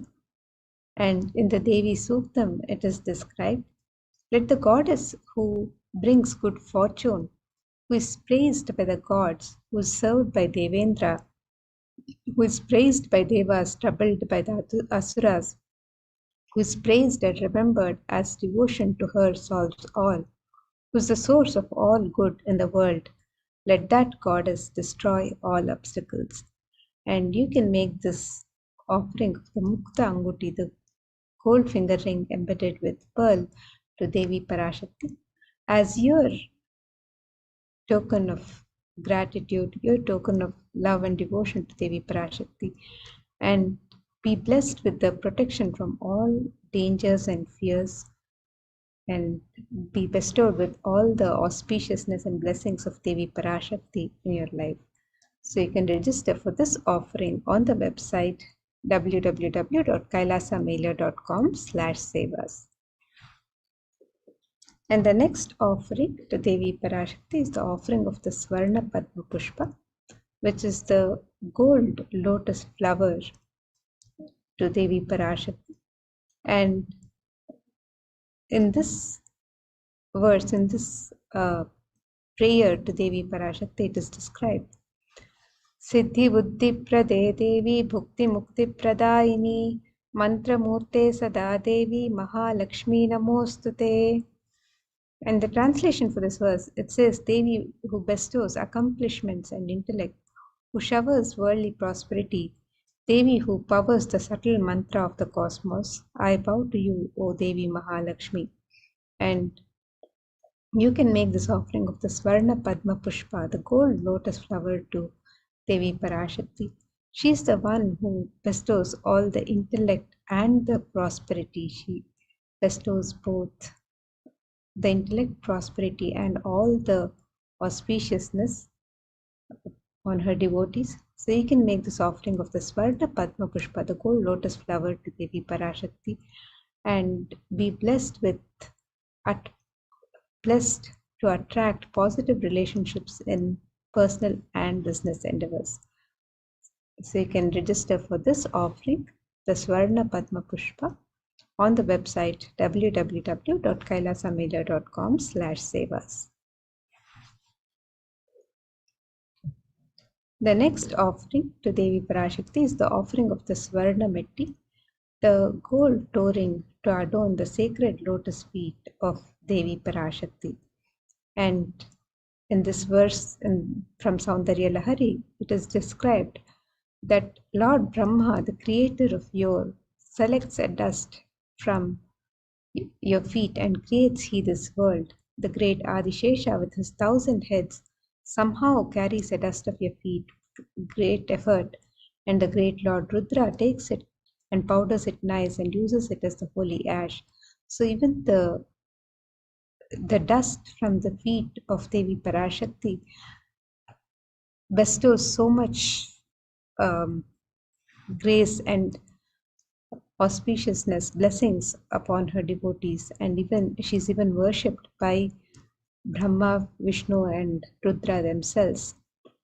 You can make this offering of the Swarna Metti, the gold touring, to Devi Parashakti, and be blessed with the life of leadership qualities, and even a grain of dust from Devi's feet bestows the most auspicious blessings on the devotee. So you can make this offering of the Swarna Metti on the website www.kailasamailer.com/sevas.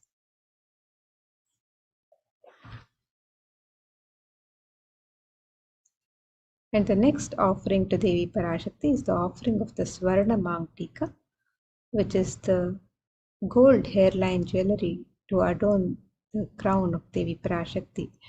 And this represents the overflowing nectar from the Sahasrara. Devi is described as Sudha Sarabhivarshini, she who makes the nectar flow from the Sahasrara, which permeates through the Agna Chakra and through all our 70,000 nadis, the energy centers, to give us the ultimate experience of the cosmos. And you can make this offering of the Swarna Mangtika and be blessed to receive the manifestation of an enlightened lifestyle. So you can register for this offering of the Swarna Mangtika on the website www.kailasamailer.com/sevas.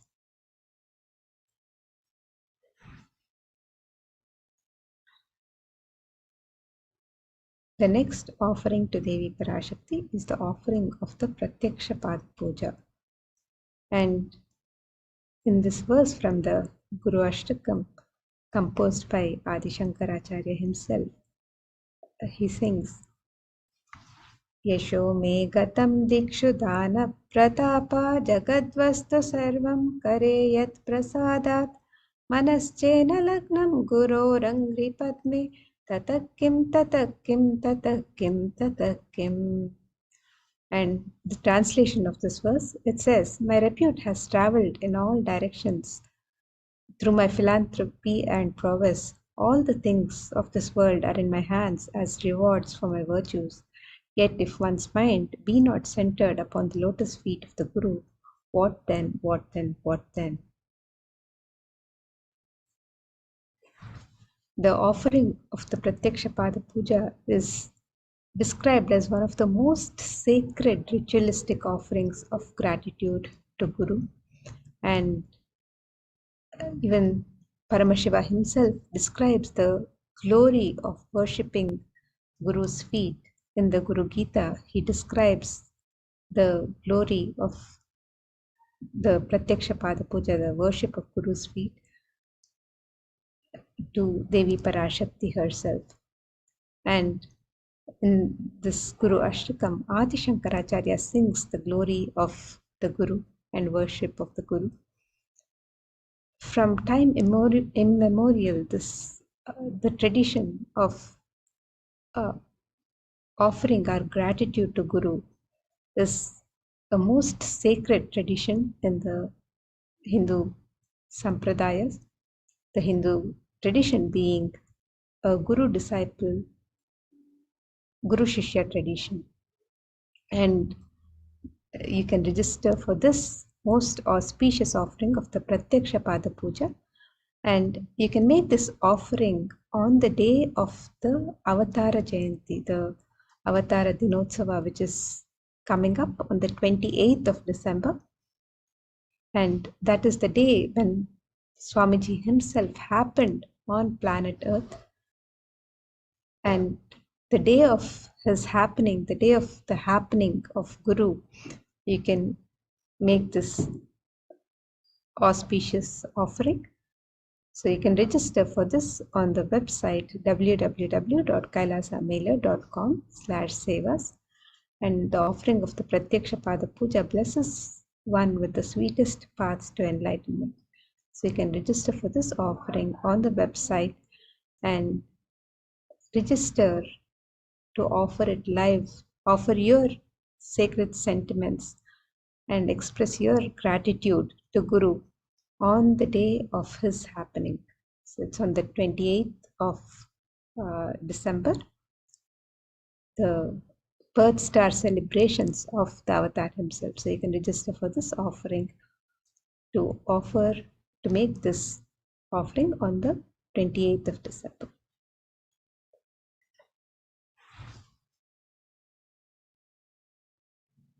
And the next offering is the offering of the Vastra Seva, the sacred cloth, and this is a traditional offering which is offered along with the Pratyaksha Pada Puja. So you can register for this offering on the same day as the Pratyaksha Pada Puja, and when you offer the Pratyaksha Pada Puja, a sacred cloth would also be offered in your name. So a sacred cloth will also be offered to Guru in your name. So you can register for this offering on the website www.kailasamailer.com/sevas. And the offering of the Vastra Seva bestows one with the sweetest path to enlightenment and complete protection.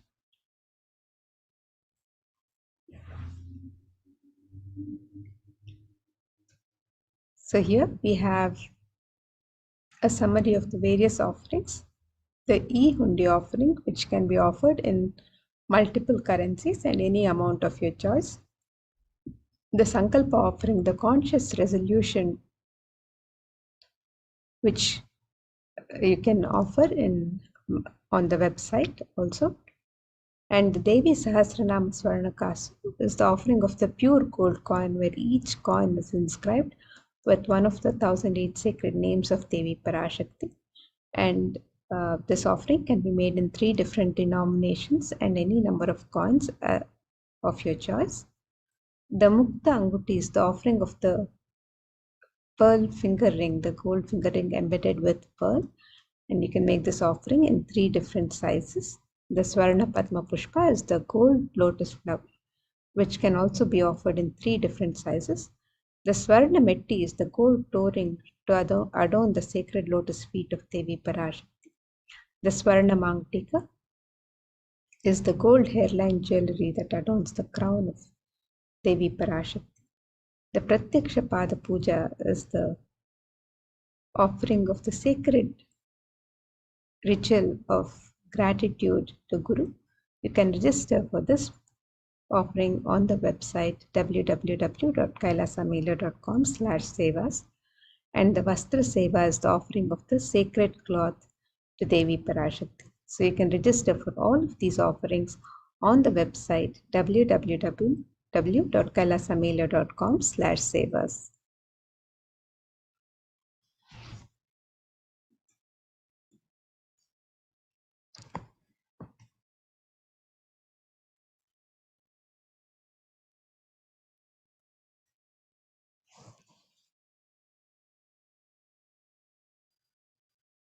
So here we have the website www.kailasamailer.com/sevas, and you can scroll down and register for the various offerings of ornaments and sevas to Devi Parashakti on the links on this page.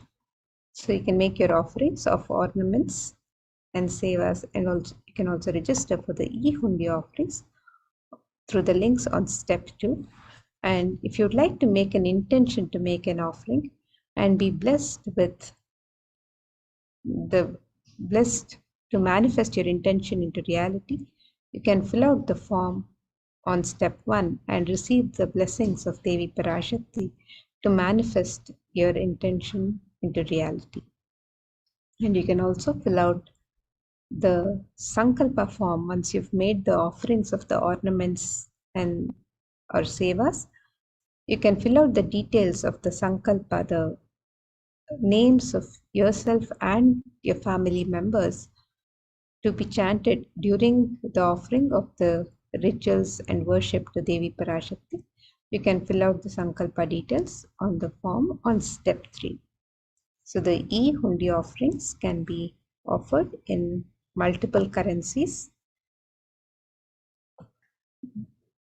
the US dollar, the Australian dollar, the New Zealand dollar, the Canadian dollar, the euro, the Indian rupees, the Singaporean dollar, the Malaysian ringgit, the Great Britain pound, and the Chinese yen. And you can make this offering in any amount of your choice. And the various ornaments and sevas to Devi Parashakti, you can make this offering on the website also. So you can register for the Sankalpa chanting the Devi Sahasranama Swarnakasu, which is the pure gold coin, each coin inscribed with one of the 1008 sacred names of Devi Parashakti. The Mukta Anguti, which is the gold finger ring embedded with pearl. The Swarna Padma Pushpa, the gold lotus flower. The Swarna Metti, the gold toe ring to adorn the sacred lotus feet of Devi Parashakti. The Swarna Mangtika, the gold hairline jewelry to adorn the crown of Devi Parashakti, which represents the overflowing nectar of gratitude from the Sahasrara. And the offering of the Pratyaksha Pada Puja and the Vastra Seva, the sacred ritualistic offerings of gratitude to Guru. You can register for any of these ornaments or sevas or any of the traditional ornaments to Devi Parashakti. You can register for any of these offerings on the website www.kailasamailer.com/sevas. And we also have the Nithyanandotsavam, the celebration, the Brahmotsavam of the Avatara Jayanti, the day when the Avatar himself landed on planet Earth, which is on the 28th of December, and we'll be celebrating the Brahmotsavam from the 18th of December. So you can join us for these celebrations from the 18th of December. You can find out more about these celebrations on the website www.kailasamailer.com/sevas.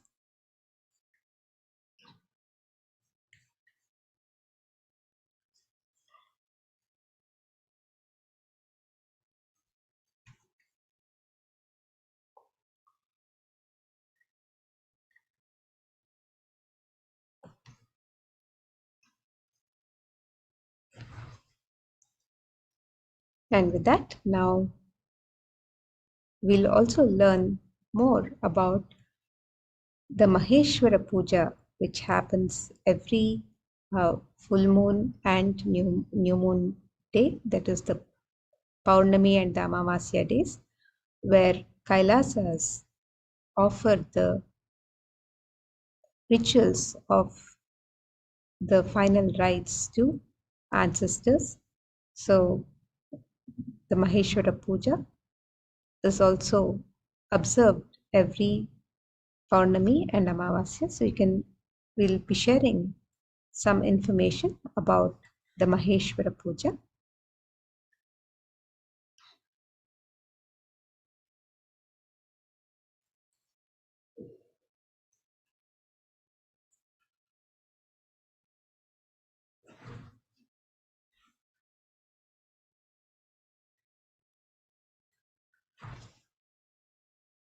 So the Maheshwara Puja is the offering of Bhiksha, the food, to the Avatar, along with his monastic disciples, sannyasis and brahmacharis in the path of sannyas. In this puja, the sannyasis are treated as Lord Paramashiva himself and offered Bhiksha and fed.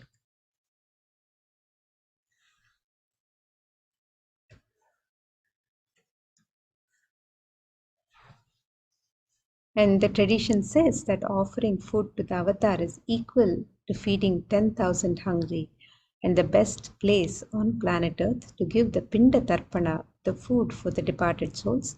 Completion with those who have left the body is the stomach of a sannyasi. That is the Jataragni, the digestive fire, the hunger fire of a sannyasi is the best fire into which you can offer the Pinda Tarpana. The Soma Shambhu Paddhati, the Shraddha Vidhi, third verse, describes Lingino Brahmanadyascha Shraddhiya Shiva Dikshitaha. And the translation of this verse, it says, the sannyasis and brahmanas who have been initiated into the Shiva Diksha are eligible to be appointed as the representatives of Pitrus in the Shraddha. The Shraddha, the ritualistic offering to the departed souls, reaches the Pitrus, the departed ancestors, directly. Maheshwara Puja is 1,000 times greater than the offering of any Shraddha or any pinda in any river, any water body or any lake, any holy land and any holy place. The reason being, sannyasis intend only to have enlightenment, having renounced all other desires and needs. So serving them with intention of completion brings about the same effect in the departed soul and helps them attain enlightenment and get merged with the cosmos. The tradition says that one morsel of rice offered and served to an avatar liberates 7 generations up and 7 generations down the heredity of the Maheshwara Puja participant. Those many morsels of rice fed bestows that many kalpas, each kalpa being 4.32 billion human years. It bestows that many kalpas of life in Kailasa in the space of an enlightened master to the participant. The Supreme Pontiff of Hinduism, Jagadguru Mahasannidhanam, Bhagwan Sri Nithyananda Paramashivam, personally receives the bhiksha and food offering using the astronomical chart or a provided photograph of the departed. The Supreme Pontiff of Hinduism, Nithyananda Paramashivam, brings completion to not just the unfulfilled emotional verbal commitments, but to also to anything that you were insensitive to them about when they were in the body. So the completion happens for both the departed souls and for the people offering the Maheshwara Puja, their incompletions with the departed souls. And a few frequently asked questions about the Maheshwara Puja. So a question that's frequently asked is if we can request Maheshwara Puja for anyone. And yes, Kailasa will conduct the Maheshwara Puja on your behalf for anyone in your family who has either had a natural or unnatural or premature death. And another question that's frequently asked is, what do you need to offer Maheshwara Puja? So the photograph of the departed soul or the astrological chart of the astrological birth chart of the departed soul. The astrological birth chart would have the time, the date of birth and the place of birth. So you can upload any of these details for the departed souls for whom you wish to offer the Maheshwara Puja.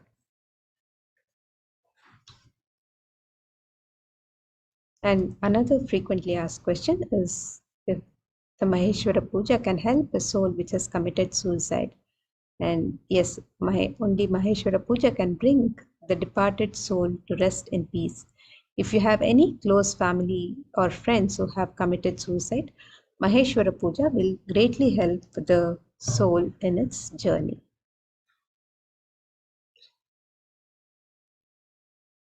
Another question that's frequently asked is, what is the difference between Shraddha and Maheshwara Puja? In Maheshwara Puja, the completion is for both you and the departed soul, so their next journey is free of karmic baggage. Maheshwara Puja can be conducted only in the presence of an avatar who can connect to the departed soul in the cosmos.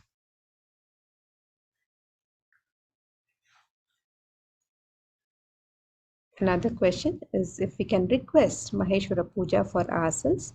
Yes, Kailasa accepts requests to conduct Maheshwara Puja for individuals. Please note that it is for you only. Kailasa cannot conduct Maheshwara Puja for your family or friends who are still in the body. So you can register for the Maheshwara Puja for yourself or for any friends or family who are no longer in the body. If they're in the body, then they have to offer it for themselves. You will not be able to offer on behalf of any other person who's still living. So if you have any further questions, you can send us a message, or you can also visit the website www.kailasamailer.com/sevas to register for the Maheshwara Puja on any of the full moon or new moon days. The offerings are made every fortnight, so you can register for any of the Maheshwara Pujas and register for yourself and for family members who have left the body. So to offer the Maheshwara Puja, you can visit the website www.kailasamailer.com/sevas, and when you scroll down the page, you can find the details on how to register for the Maheshwara Puja. So you can also fill out an intention form if you'd like to be contacted with more details. You can fill out the intention form on step 1, or if you're ready to register for the Maheshwara Puja, you can click on the link on step 2 and fill out the details. And once you've filled out the details of step 2, you can also fill out the Sankalpa details and the photo of the departed souls or the astrological birth chart of the departed souls, and fill out the forms on step 3 and step 4. So this is the second step, where you can register for the Maheshwara Puja and then fill out the details on the forms in step 3 and step 4. So with this, now we come to the conclusion of this segment, and we'll be getting ready for the satsang, to watch the satsang from the Supreme Pontiff of Hinduism. So we'll be concluding this segment with the Purna Mantra. Om Purnamada Purnamidam Purnat Purnamudachyate Purnasya Purnamadaya Purnameva Vashishyate. Om Shanti Shanti Shanti. Harihi Om Tatsat. Sarvam Bhagavat Shri Nithyananda Paramashiva Padukarpanamastu. Om Nithyanandam.